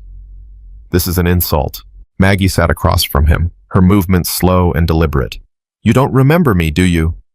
"Why would I remember you?" "Because 2 hours ago, I killed 7 of your men. Because I'm the reason you're sitting in this chair, instead of flying home with 3 American soldiers in your cargo hold."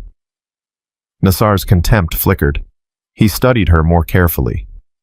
You're the sniper. I'm the sniper. Impossible. You're old. You're smelly homeless. A nobody. Maggie leaned forward. That's what Sergeant Brennan thought too. He's in surgery right now. I could have killed him, but I wanted him to live long enough to stand trial. Nassar said nothing. Here's how this works, Maggie continued. You're going to tell me everything.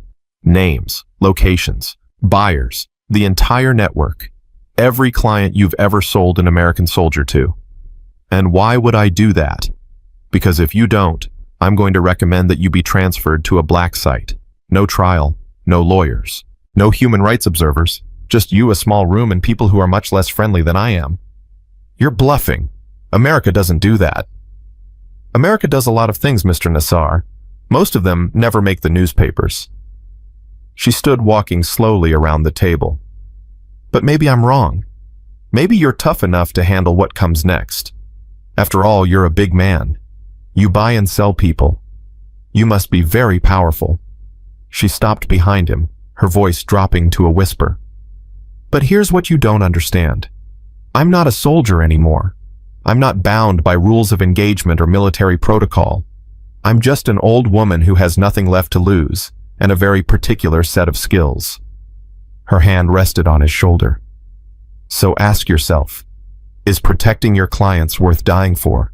Because I promise you, Mr. Nassar, if you don't talk to me, you will not survive the week. Nassar's breathing quickened. Sweat beaded on his forehead. They'll kill me, he whispered. If I talk, they'll kill me. Then you have a choice. Certain death if you talk. Possible death if you don't. Maggie returned to her seat. But I can offer you something else. What? Protection. A new identity. A chance to disappear before your clients realize you've betrayed them. You can do that. I can do anything, Mr. Nassar. I just killed 9 men in under 5 minutes. Arranging your protection is comparatively simple. A long silence. Nassar's hands trembled against the table. There's a list, he finally said. Names of buyers, encrypted, stored on a server in Dubai. I can give you the access codes. Keep talking. Drake wasn't the only supplier. There are others. Military installations across the country. Fort Mason was just one node in the network. Maggie's blood went cold. How many nodes? 7, maybe 8. I don't know all of them. Who runs the network? Nassar's face went pale. I can't. Who runs the network? If I tell you, I'm dead. They have people everywhere. Military, government, law enforcement. There's nowhere to hide. Maggie reached across the table and grabbed his cuffed hands. Look at me. Look at me. She waited until his terrified eyes met hers.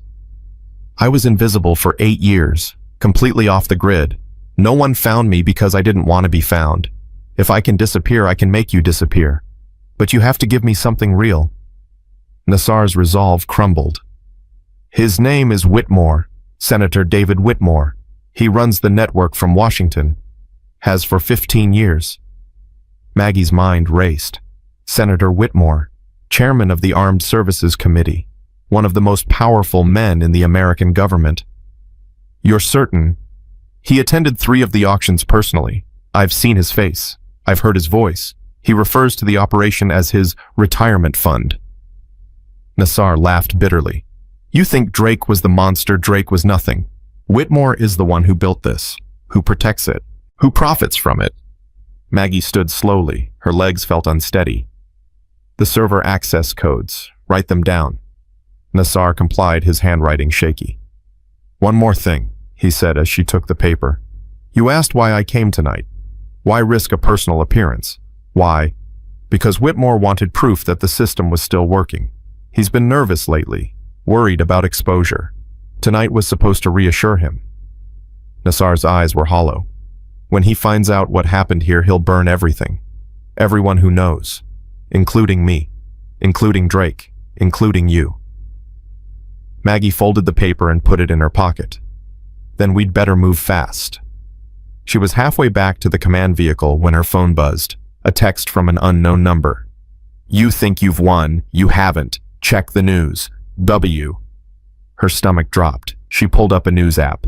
The headline hit her like a physical blow. Senator Whitmore announces emergency hearing on military corruption, calls for investigation into rogue elements at Fort Mason.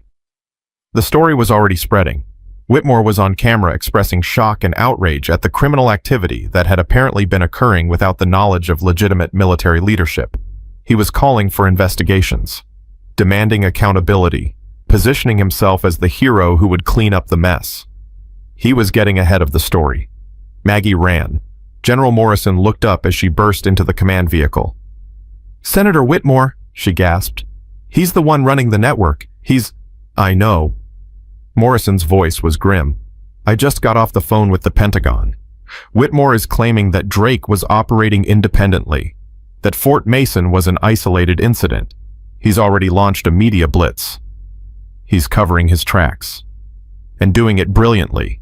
By morning, he'll be the face of reform, the man who exposed corruption, the hero of the whole damn story. We have evidence. Nassar gave me server access codes, financial records, client lists, which will take weeks to decrypt and verify. By then, Whitmore will have buried everything, intimidated witnesses, destroyed records. He's been doing this for 15 years. He knows how to survive." Maggie's mind raced. There had to be something, some way to expose him before he escaped. Then it hit her. "The women," she said. "Jessica, Amanda, Rebecca. They were in Drake's bunker for months. They must have heard things, seen things. Drake was arrogant. He probably talked in front of them. You want to put traumatized victims on the stand against a sitting U.S. senator. I want to give them the choice. They survived hell. They deserve to be part of burning it down." Morrison studied her for a long moment. "You really don't stop, do you?" "I made a promise. To my husband. To those women. To every person who's ever been destroyed by men like Whitmore and Drake." She stepped closer. "I'm going to keep that promise, General, with or without your help." A heavy silence filled the command vehicle. Then Morrison nodded slowly. "What do you need?" Jessica Moreno was in the medical tent being examined by doctors. Her face was bruised, her wrists raw from restraints, but her eyes were clear, alert, angry. "I remember everything," she said before Maggie could even ask. "Every word Drake said, every phone call he made when he thought we were too drugged to hear, every name he dropped when he was bragging about how untouchable he was. He mentioned Senator Whitmore. More than mentioned. Whitmore called the bunker directly, 3 times in the last week, checking on the merchandise, making sure everything was ready for tonight." Jessica's voice hardened. "He called us merchandise, like we were things instead of people." "Would you testify in front of a congressional committee on camera, knowing that Whitmore will try to destroy you?" Jessica laughed a hard, bitter sound. "Lady, I've been destroyed. I've been broken down and rebuilt and broken again. There's nothing that man can do to me that's worse than what I've already survived." She grabbed Maggie's hand. "I'll testify. I'll stand up in front of the whole damn country and tell them exactly what happened. And I'll look David Whitmore in the eye while I do it." Amanda Chen and Rebecca Santos said the same thing. They had been held longer, suffered more, but their resolve was unbreakable. 3 women who had been treated as disposable. 3 witnesses who refused to be silenced. By dawn, they had assembled a case. Jessica's testimony, Amanda's detailed memory of phone calls and conversations, Rebecca's account of previous transfers she had witnessed before being held herself, and most damning of all, a video. Drake, in his arrogance, had recorded his meetings with Whitmore. Insurance, he called it. Leverage in case the senator ever tried to cut him loose. The video showed Whitmore in the bunker examining the women, discussing prices with Nassar, laughing about how easy it was to traffic American soldiers when you controlled the oversight committees. "This ends him," Morrison said when he saw it. "This ends everything." But Maggie wasn't finished. "I want to deliver it personally," she said. "Deliver it." Whitmore is holding a press conference in 6 hours. He's going to announce his investigation. Position himself as the savior. Maggie's eyes were cold. I want to be there when his world falls apart. Morrison started to object, then stopped. You've earned it, he said finally. But if you're going to Washington, you're not going alone. The press conference was held on the steps of the Capitol building. Senator David Whitmore stood at the podium surrounded by cameras and microphones, delivering a carefully crafted speech about accountability and reform. What happened at Fort Mason is a tragedy, he declared, his voice ringing with practiced sincerity. But I promise the American people that we will find out who is responsible. We will hold them accountable, and we will ensure that nothing like this ever happens again. The crowd applauded. Maggie watched from the back, her presence unremarkable. Just another old woman in a sea of reporters and politicians. Rosa stood beside her. So did Colonel Vance, and General Morrison, who had arranged credentials for all of them. Now, Rosa whispered, not yet. Whitmore continued his performance. He spoke of victims and villains, of broken systems and necessary reforms, of his personal commitment to justice. He was good. Decades of practice had made him convincing, but Maggie was better. When Whitmore paused for breath, she moved. Senator Whitmore, she called out, her voice carrying across the crowd. I have a question. Heads turned. Cameras swiveled. Whitmore squinted into the crowd, his smile never wavering. Of course. I welcome questions from the American people. Maggie pushed toward the front, her movements slow and deliberate. You spoke about accountability, about finding out who's responsible for what happened at Fort Mason. That's right. Then let me help you. She reached into her bag and pulled out a tablet. I have a video, Senator. A video of you, in the bunker, examining the women, discussing prices with the buyers. The crowd went silent. Whitmore's smile froze. I don't know what you're talking about. Then let's watch it together. Maggie turned the tablet toward the cameras. Let's let the American people decide what it means. She pressed play, and on every screen in America, Senator David Whitmore's world collapsed. The video was damning, undeniable. Whitmore's face, his voice, his hands touching the women he had sold. His laughter as he discussed prices, his casual cruelty toward human beings he considered property. When it ended, chaos erupted. Reporters shouted questions. Cameras flashed. Security moved toward Maggie, but she stood her ground. Whitmore's face had gone white. His mouth opened and closed, searching for words that wouldn't come. Who are you? He finally managed. Maggie smiled. I'm Master Gunnery Sergeant Margaret Hartwell, United States Marine Corps, retired. I'm the woman who saved those girls you tried to sell. I'm the woman who exposed your operation. And I'm the woman who just ended your career. She stepped closer, her voice dropping to a whisper that only he could hear. You called them merchandise. You treated them like objects. You destroyed lives for profit and power. Her eyes burned into his. But you forgot something important, Senator. You forgot that sometimes the people you overlook are the most dangerous of all. FBI agents were pushing through the crowd, now moving toward the podium. David Whitmore, you are under arrest for human trafficking, conspiracy, and violation of federal civil rights statutes. You have the right to remain silent. Whitmore tried to run. He made it 3 steps before an agent tackled him. As they dragged him away in handcuffs, Maggie turned to face the cameras. There's more, she said. Senator Whitmore was not acting alone. This network has tentacles throughout the military, the government, law enforcement. We have names, we have evidence, and we will not stop until every single person responsible is brought to justice. She paused. I was invisible for 8 years. I hid from the world because I thought I had nothing left to give. But I was wrong. We are never too old, too tired, or too broken to stand up for what's right. And we are never too powerless to make a difference. Behind her, Rosa was crying. Colonel Vance stood at attention. General Morrison nodded slowly, something like respect in his eyes. And somewhere in the crowd, watching on a smartphone, Tessa Whitmore, the young cadet from Fort Mason, saw the senator being arrested. Saw his face as his empire crumbled. The senator who shared her last name. The father she had never told anyone about. The man who had arranged for her to be stationed at Fort Mason, who had promised her a fast-track career, who had done things she was only now beginning to understand. Tessa's hands trembled as she watched. Then she straightened her shoulders and started walking toward the FBI agents. She had a story to tell, and this time someone would listen. The FBI agents saw her coming. A young woman in army fatigues, tears streaming down her face, walking toward them with the determined stride of someone who had made an irreversible decision. "I need to speak to someone," Tessa Whitmore said, her voice cracking. "About the senator. About my father." The agent's eyes widened. "Your father?" "David Whitmore is my father, and I know things he did, things he made me do." She was shaking now, the words pouring out like water from a broken dam.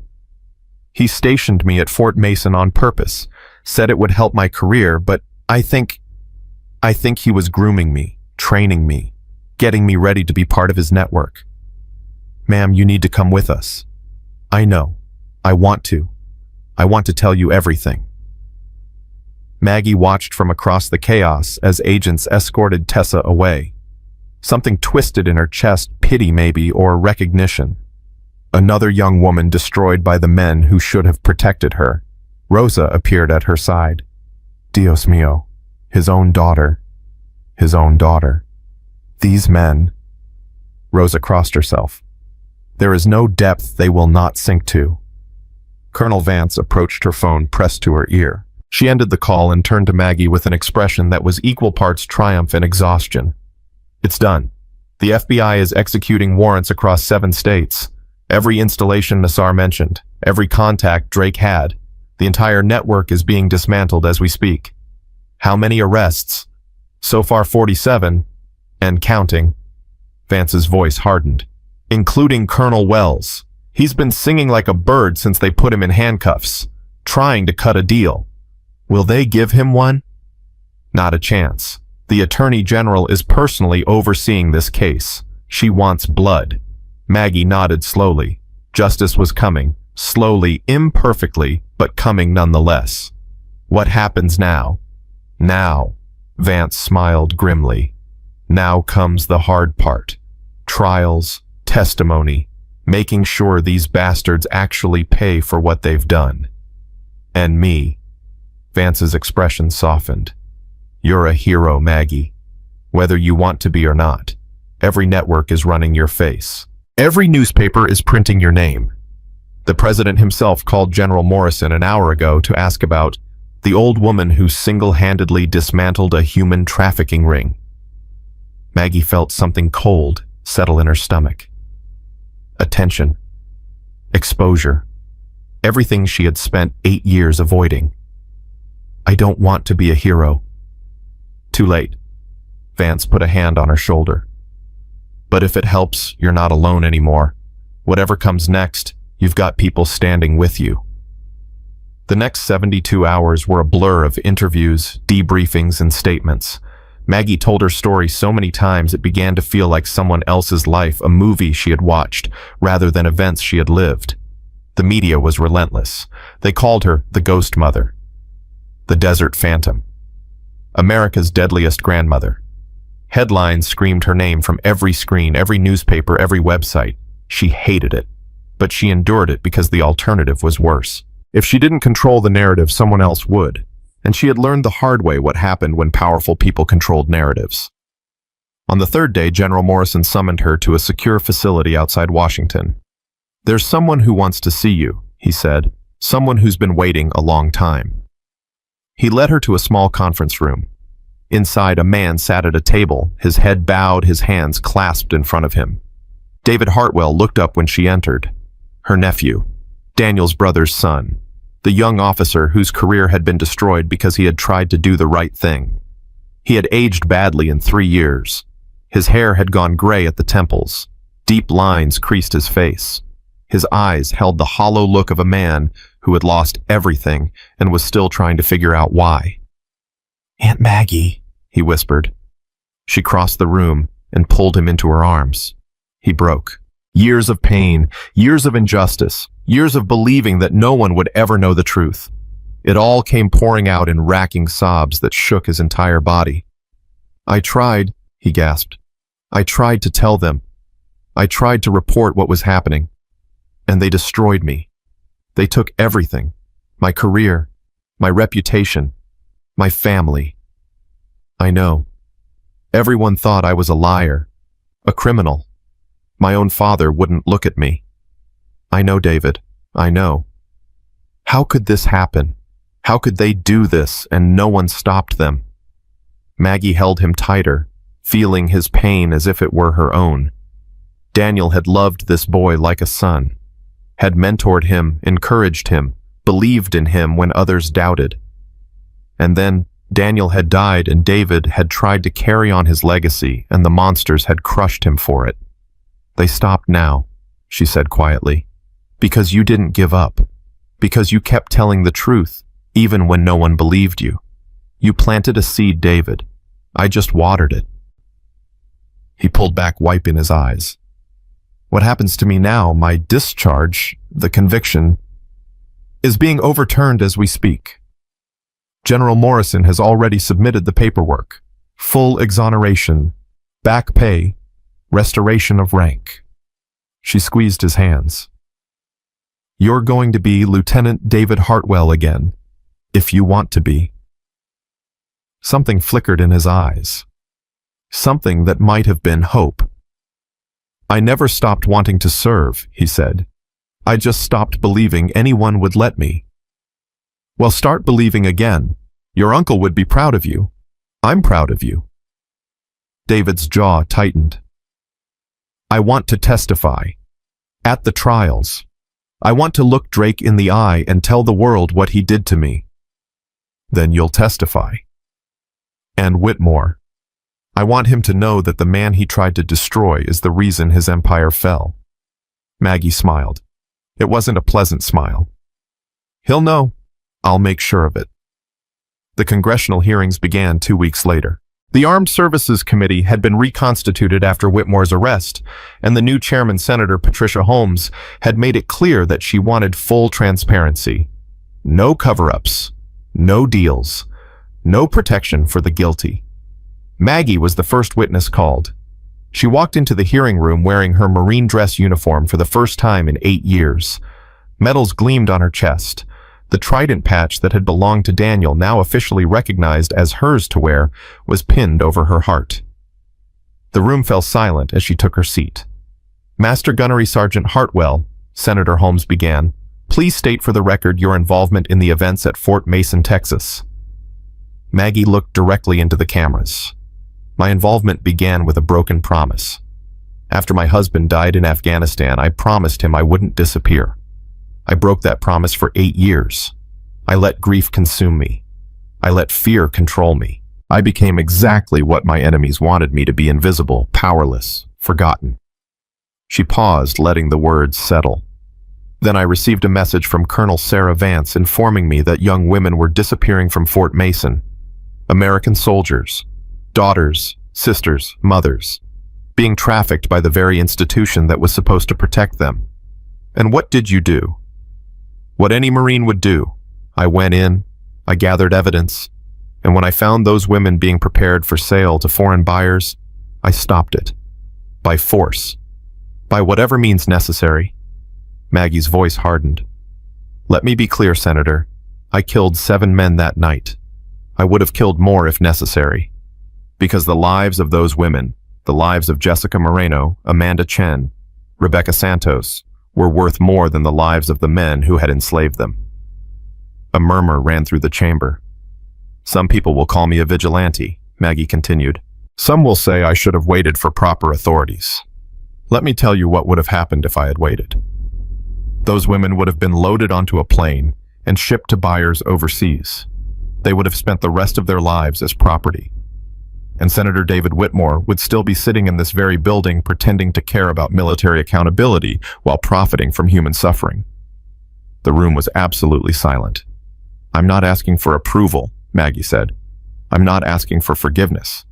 I'm asking you to remember something. Sometimes the system fails.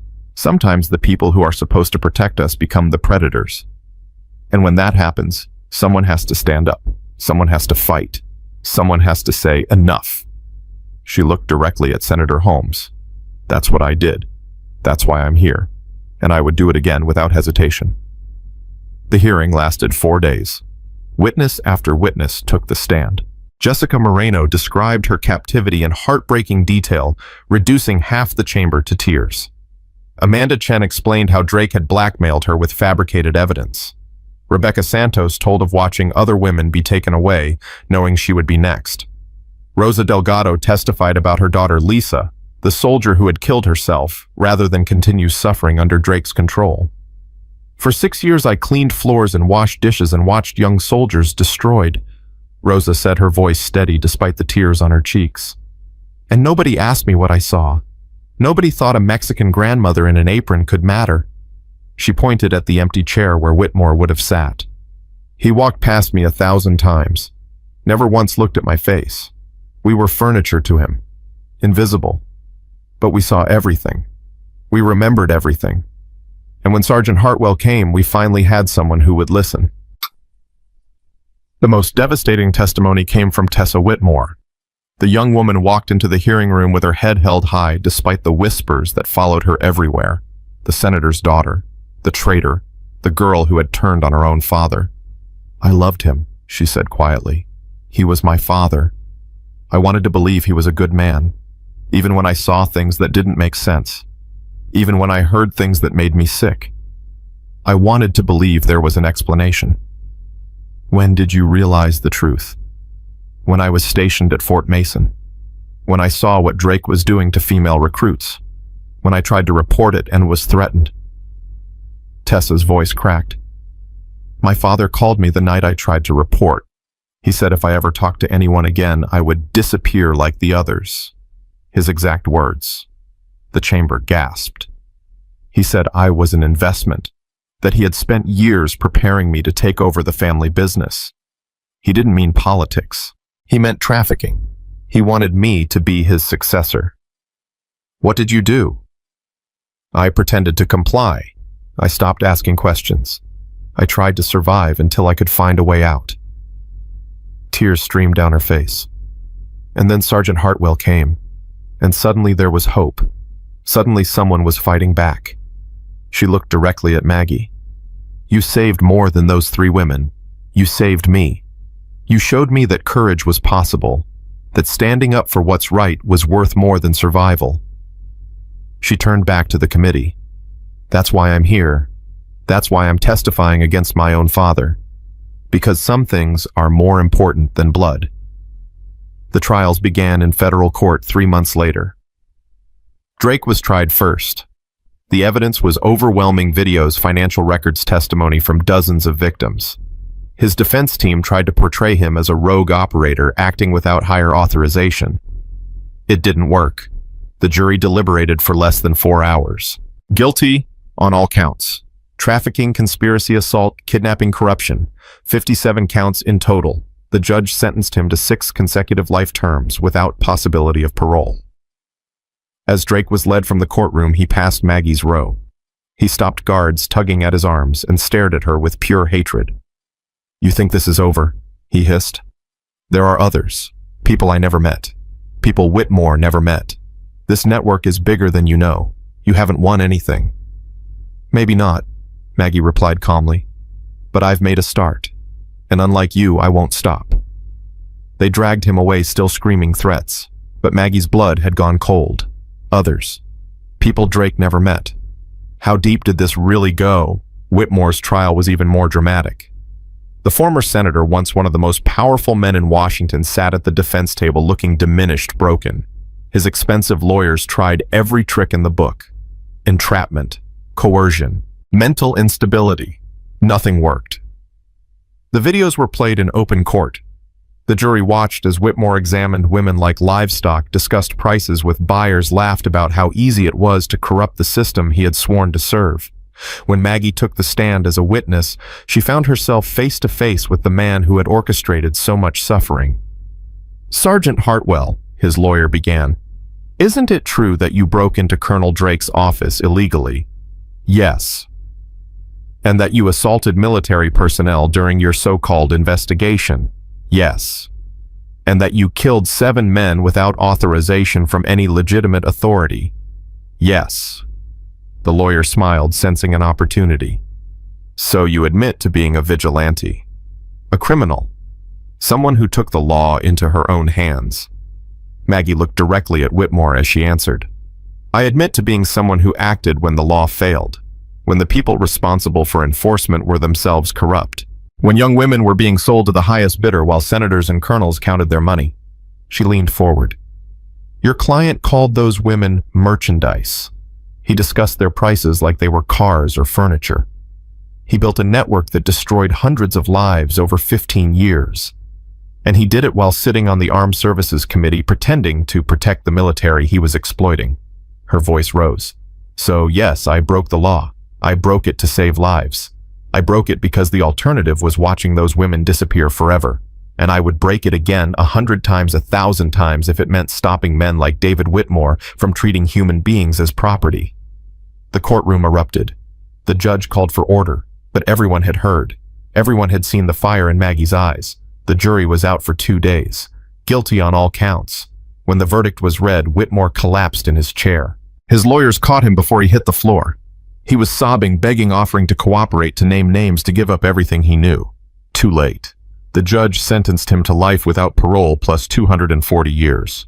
A symbolic number, 1 year for each victim they had identified across the entire network. As marshals led him away, Whitmore looked back at Maggie one final time. You don't understand what you've done, he said. You've only scratched the surface. There are people above me. People who will never be touched. People who... Then I'll find them too, Maggie interrupted. However long it takes, however deep it goes, I'll find them all. The door closed behind him. It was over. At least this chapter. The cleanup took months. Investigations spread across the military, rooting out corruption, exposing collaborators, dismantling the infrastructure that had enabled the trafficking network to flourish. 43 officers were court-martialed. 12 government officials were indicted. 6 overseas buyers were extradited to face American justice. And at the center of it all, 3 women rebuilt their lives. Jessica Moreno returned to service, completing her training and graduating top of her class. She was assigned to the Army Criminal Investigation Division, hunting the predators who had once hunted her. Amanda Chen left the military and went to law school. She wanted to prosecute trafficking cases, wanted to give voice to victims who couldn't speak for themselves. Rebecca Santos became a counselor working with survivors of military sexual trauma. She had spent months in captivity. Now she spent her days helping others heal from similar horrors. David Hartwell was reinstated with full honors. He served 3 more years before retiring with the rank of major. At his retirement ceremony, he credited his Uncle Daniel and his Aunt Maggie with showing him what honor really meant. Corporal Vickers served his 6-month sentence without complaint. When he was released, he found a job working with veteran support services. He never wore the uniform again, but he never stopped trying to make amends. Brennan received 12 years in federal prison. His shoulder healed, but the bullet Maggie had put through it left permanent nerve damage. He would never hold a weapon again. And Rosa Delgado, the kitchen worker who had seen everything, finally received recognition for her years of silent witness. The Army awarded her a civilian medal for her role in exposing the corruption. She displayed it in her living room next to a photograph of her daughter Lisa. Now she can rest, Rosa said when they gave it to her. Now she knows she wasn't forgotten. 6 months after the trials ended, Maggie returned to Fort Mason. The base had changed. New leadership, new protocols, new commitment to protecting all who served. A memorial had been erected near the parade ground, a wall of names honoring every victim of the trafficking network. Maggie walked alone to Daniel's marker, the one she had found that first day. His name still gleamed in bronze, untarnished by time. She knelt in the dirt, feeling the Texas wind on her face. It's done, Danny. The promise is kept. The people who hurt those women are in prison. The network is destroyed. The survivors are healing. She pressed her palm against the cold metal. I almost gave up. So many times. I almost let the grief swallow me. But you were right. The world still needed me. And I finally figured out why. A tear rolled down her cheek. It wasn't about being a hero. It wasn't about redemption or revenge. It was about remembering that even when we feel invisible, even when we feel powerless, even when we feel too old and too broken to matter, we can still make a difference. We can still stand up. We can still fight. She stood slowly, her joints protesting. I'm going to keep fighting Danny for as long as I can, because that's what you would have done, because that's what love means. She kissed her fingers and pressed them to his name. Save a spot for me wherever you are. I'll find you eventually, but not yet. Not while there's still work to do. She turned and walked away, leaving the memorial behind. But she didn't walk alone. Rosa was waiting by the entrance. So was Colonel Vance, and General Morrison, and Jessica and Amanda and Rebecca, and behind them dozens of others, soldiers and civilians, survivors and supporters, people whose lives had been touched by what Maggie had done. You weren't planning to leave without saying goodbye, were you? Vance asked. I hate goodbyes. Too bad. Rosa stepped forward and embraced her. We're not letting you disappear again, not after everything. Maggie looked at the faces surrounding her. So many people she hadn't known 6 months ago. So many lives that had intersected with hers in ways she never expected. What if I want to disappear? Jessica laughed. Then you'll have to teach us all how to be invisible, because we're not going anywhere. Maggie felt something shift in her chest, something that had been frozen for 8 years, finally beginning to thaw. All right, she said quietly. No more disappearing. No more hiding. She looked up at the Texas sky, blue and endless and full of possibility. But I'm going to need a lot more coffee. Rosa grinned. That, mija, I can provide. They walked together toward the parking lot, the old sniper and her unlikely family. Behind them, the memorial stood, watch over the base, a reminder of what had been lost and what had been saved. And somewhere above, maybe watching, maybe not, Daniel Hartwell's spirit smiled. His ghost mother had finally come home. 1 year passed. The world moved on as worlds always do. News cycles churned through new scandals, new outrages, new heroes and villains. The Fort Mason case faded from headlines, replaced by fresher controversies. But Maggie didn't forget. Neither did the people whose lives had been forever changed. The Hartwell Ranch had been transformed. Where Drake had once run his trafficking operation, a new facility now stood, a retreat center for survivors of military trauma. The old barn had been demolished, the bunker filled with concrete, the land cleansed of its dark history. Rosa ran the kitchen. Of course she did. She had insisted. Someone has to feed these broken souls, she told Maggie when the center opened. And nobody cooks like a Mexican grandmother. Maggie had resisted at first. The idea of staying in one place, of being known, of being visible, it went against everything she had become in those 8 years of hiding. But the survivors needed her. Not just the women from Fort Mason. Others came too. Soldiers who had been abused by their commands. Veterans who had been silenced when they tried to report misconduct. Men and women whose careers had been destroyed because they dared to tell the truth. They came to the Hartwell Center seeking healing, and they found something unexpected. They found Maggie. Tell me about him, she said to a young sergeant who had arrived that morning. His name was Marcus Williams, 28 years old, discharged after accusing his commanding officer of assault. He hurt me, Marcus whispered. His hands trembled around his coffee cup. And when I reported it, they said I was lying. Said I wanted attention. They took my career, my honor, everything I worked for.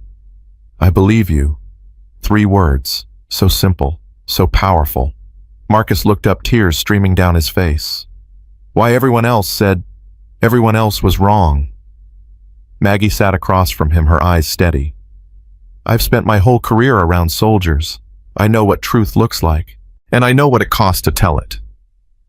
What do I do now? How do I live with this? You heal, you find people who understand, and when you're ready, if you're ready, you fight back.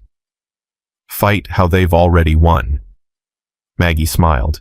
It was a dangerous smile. They think they've won. But I've learned something about power, Marcus. The people at the top, they believe their positions protect them. They think money and rank and connections make them untouchable. She leaned forward. They're wrong. Because truth is patient. Truth waits. And when the right person comes along, someone who won't be silenced, someone who won't give up truth, tears down everything the powerful have built. Marcus stared at her. You really believe that? I'm living proof of it. A year ago, I was a homeless woman washing dishes. Nobody noticed me. Nobody cared. And then I brought down a senator, a colonel, and an international trafficking network. She squeezed his hand.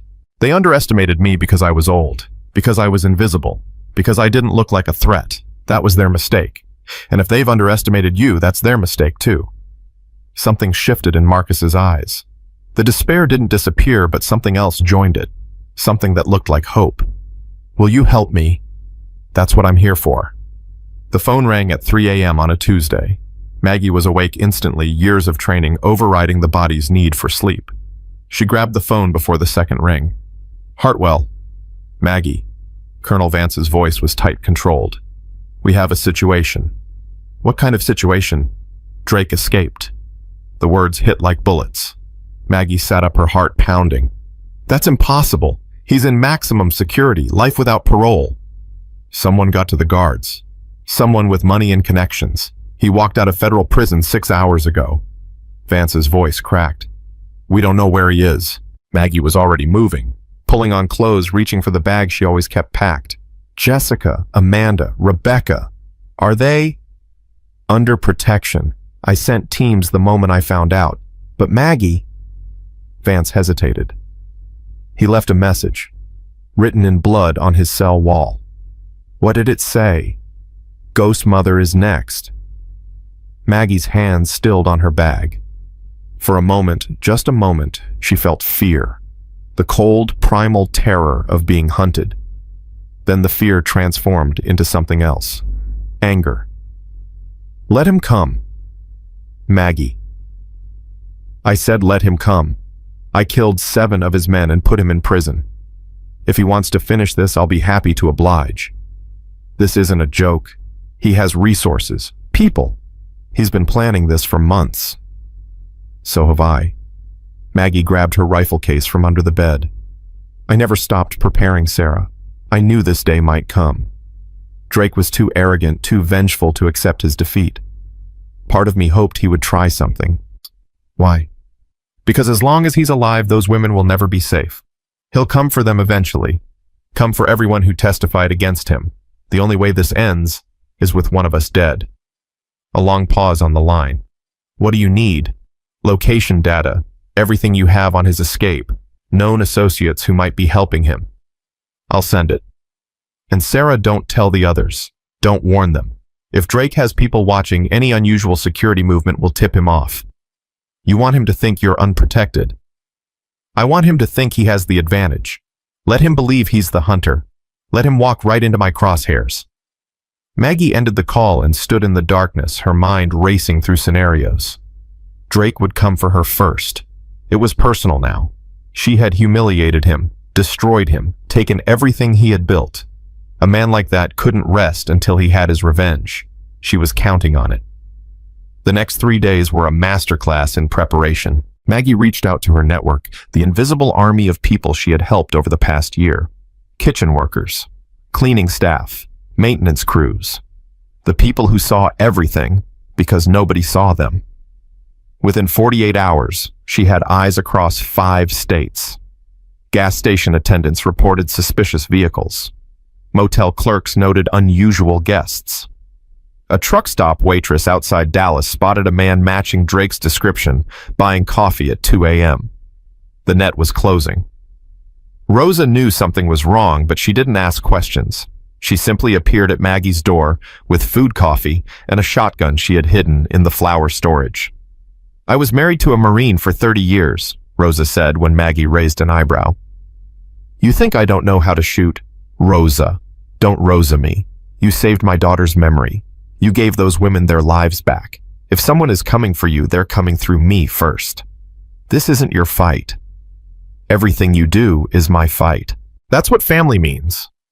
Maggie stared at her, this Mexican grandmother with a shotgun and absolutely no fear in her eyes, and felt something break open in her chest. "All right," she said quietly. "But you stay behind me. And if I tell you to run, you run. I'll run when you run, mija." They both knew neither of them would run. The attack came on the fourth night. Maggie had sent the residents away, a facility maintenance issue that required evacuation. Only she and Rosa remained waiting in the darkness. At 0200 hours, her phone buzzed. A text from one of her watchers. 3 vehicles approaching from the east. Estimated 12 hostiles. Maggie smiled grimly. 12 men to kill 1 old woman. Drake wasn't taking chances, but neither was she. "They're coming," she told Rosa. "Remember the plan." "I remember." They separated Rosa to the fortified safe room Maggie had built Maggie to the roof of the main building. From her position, she could see the vehicles approaching. No headlights. Running dark. Professional. They stopped a quarter mile out, and figures emerged. Tactical gear. Night vision. Automatic weapons. "Spread out," a voice commanded. Drake's voice, crackling through a radio she had intercepted. "She's here somewhere. Find her." The men moved in a coordinated sweep, covering angles, checking sightlines. These weren't amateurs. Drake had hired professionals. Too bad for them. Maggie's first shot took out their communications specialist. Just like at the ranch. Cut the head and the body flailed. The men scattered, seeking cover. "Sniper!" someone shouted. "She's on the roof." Wrong. Maggie had already moved, descending through a hatch she had installed months ago. By the time they started firing at the roof, she was on the ground floor, circling behind them. Her second shot dropped a man near the barn.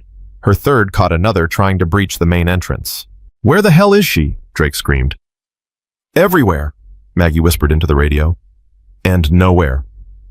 She watched through her scope as Drake's face twisted with rage and fear.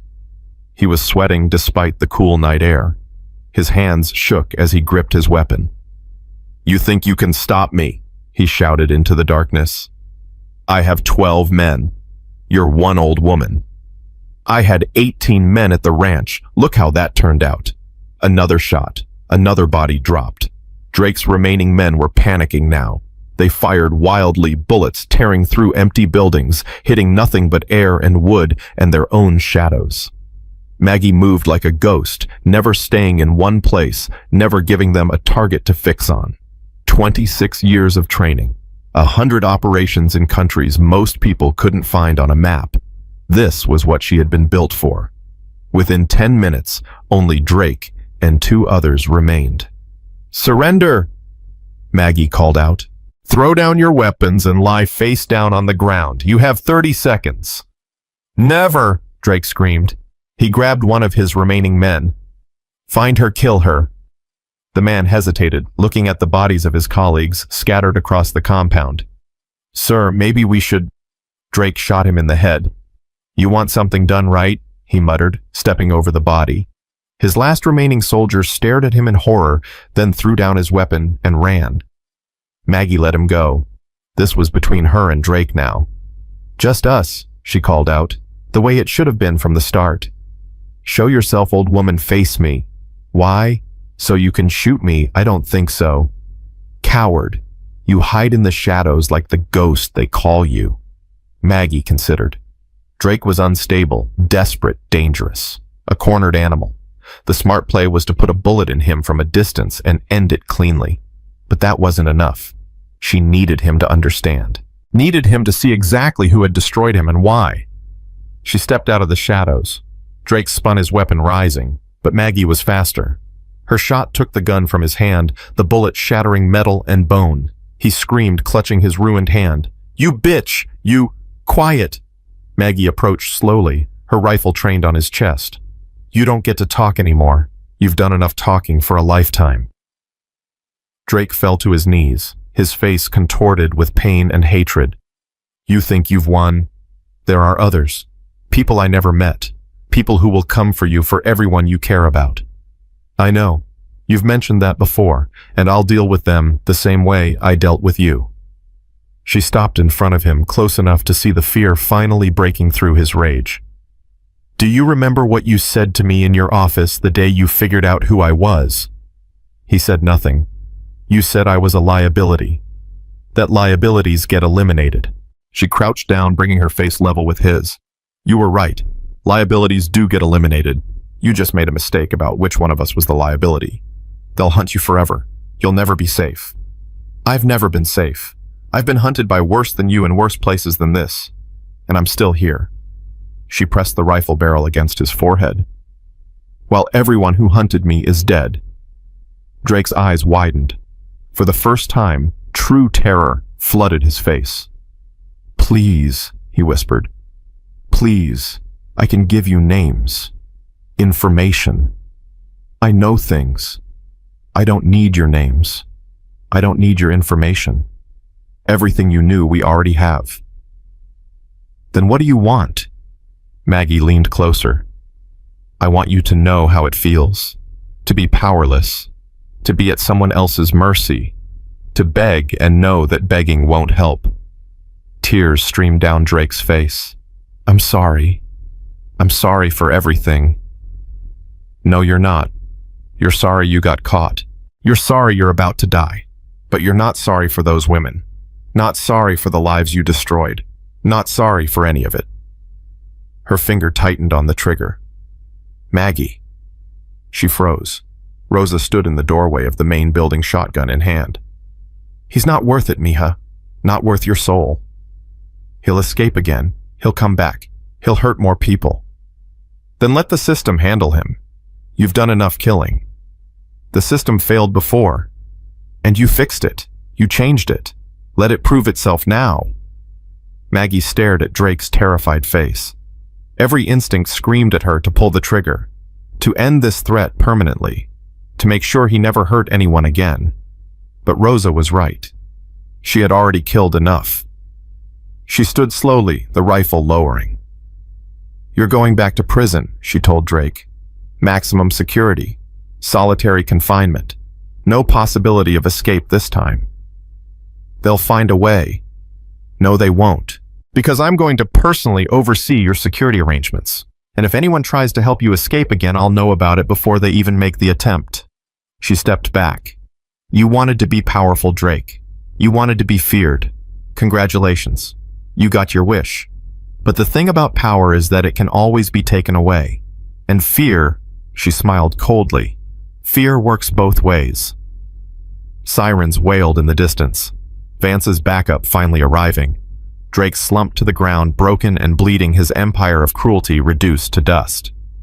And Maggie walked away, leaving him to face the justice he had spent so long evading. The aftermath was complicated. 12 more arrests stemmed from Drake's escape attempt. Guards who had been bribed, lawyers who had facilitated, a web of corruption that reached into places no one had expected. But this time the system worked. Every conspirator was identified, prosecuted, and imprisoned. The holes in the security apparatus were found and sealed.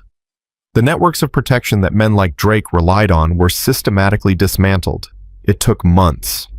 It was exhausting, frustrating work, but it got done.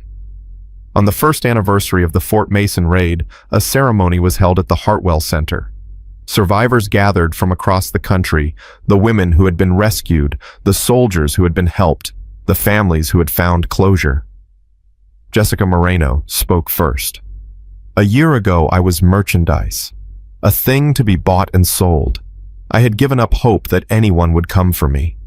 She looked at Maggie. Then a smelly old woman started working in the commissary kitchen. She left extra food on my tray. She looked at me like I was human. And when the time came, she walked through fire to bring me home. Amanda Chen stepped forward. I spent 8 months in that bunker. 8 months of darkness and fear. I prayed for death. I prayed for rescue. I prayed for anything that would end the nightmare. Her voice strengthened. Maggie Hartwell answered my prayers. Not with words, but with action. Not with promises, but with bullets. Rebecca Santos was last. They told us we were worthless, that no one cared about us, that we would be forgotten. She smiled through her tears. They were wrong. We are not forgotten. We are not worthless. We are survivors. and we have a champion who will never stop fighting for us." Then it was Maggie's turn. She stood at the podium looking out at the faces before her. Young and old, men and women, survivors and supporters. A family she had never expected to find. "I spent 8 years running from who I was," she began. "After my husband died, I convinced myself that my fighting days were over, that I had nothing left to give, that the world had moved on without me." She paused. "I was wrong. The world doesn't need young heroes.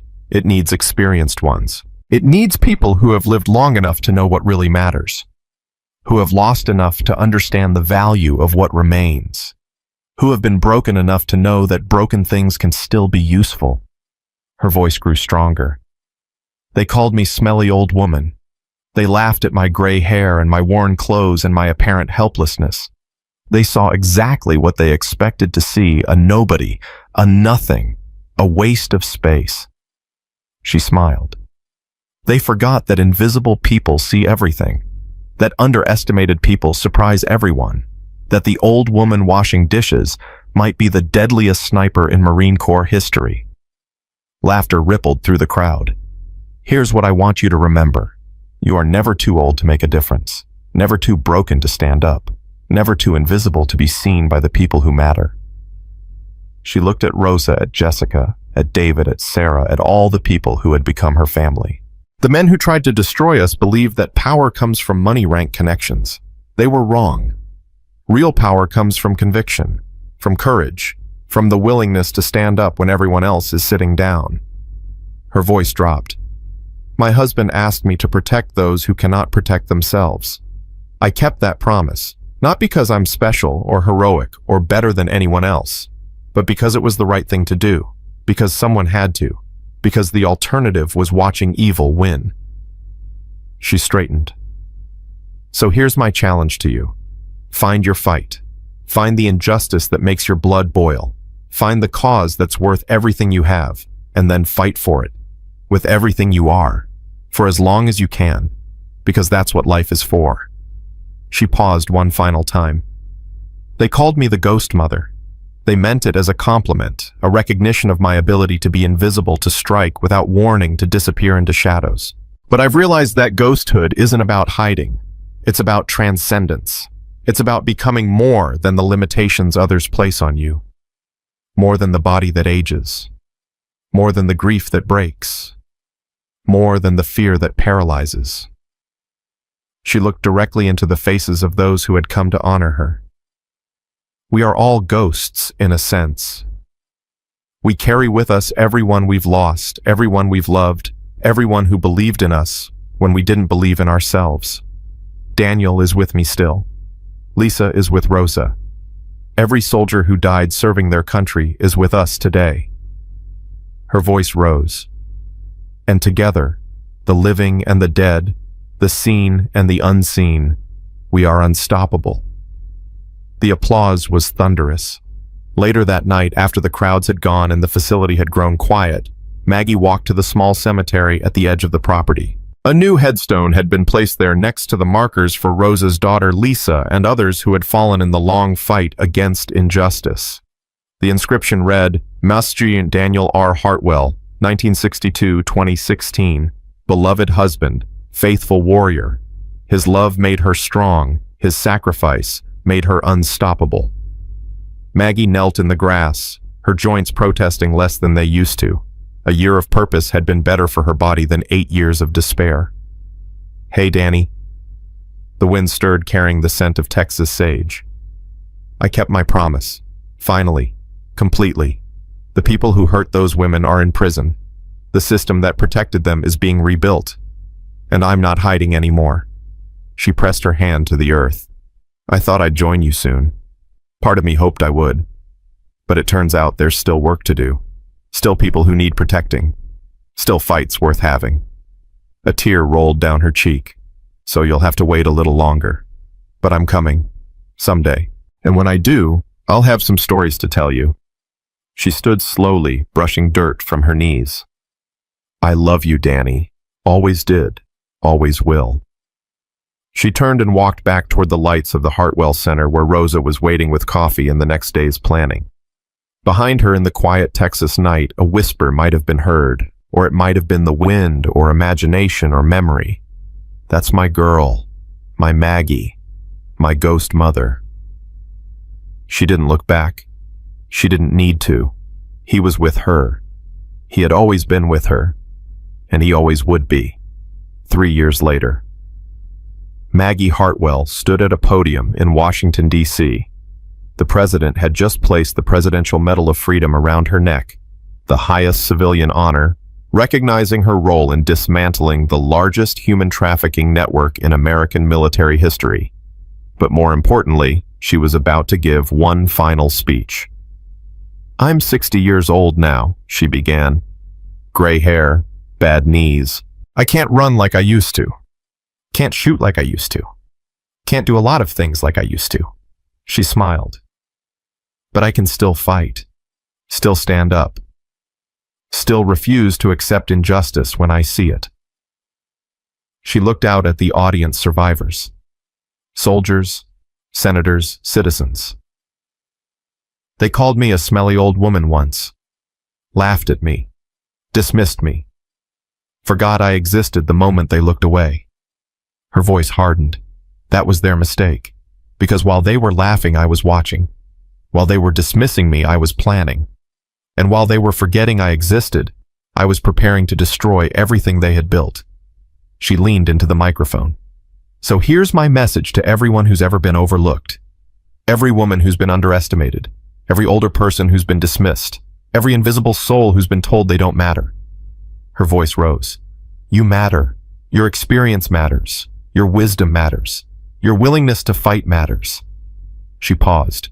"And the people who underestimate you, the ones who laugh and dismiss and forget." Her eyes blazed. "They have no idea what's coming for them." The applause thundered through the chamber, and Margaret Hartwell, sniper survivor savior, smiled the smile of a woman who had found her purpose. Because the story wasn't over, it never would be. As long as there were powerful people exploiting the weak, there would be invisible people rising to stop them. As long as there was injustice, there would be justice. As long as there were ghosts, there would be haunting. And as long as there was one old woman with a rifle and a promise to keep evil would never sleep soundly. That was her legacy. That was her truth. And it would echo forever. Because true courage is not measured by how hard you strike, but by knowing when and why you must stand. It is not about power, but principle. And sometimes the bravest act is not drawing a weapon. It is standing up when no one else will, speaking out when everyone else is silent, and fighting on when everyone else has given up. Margaret Hartwell understood this. She had lived it. She had proved it, and she would continue proving it every single day until her last breath. Because that's what ghost mothers do. They never stop protecting their own.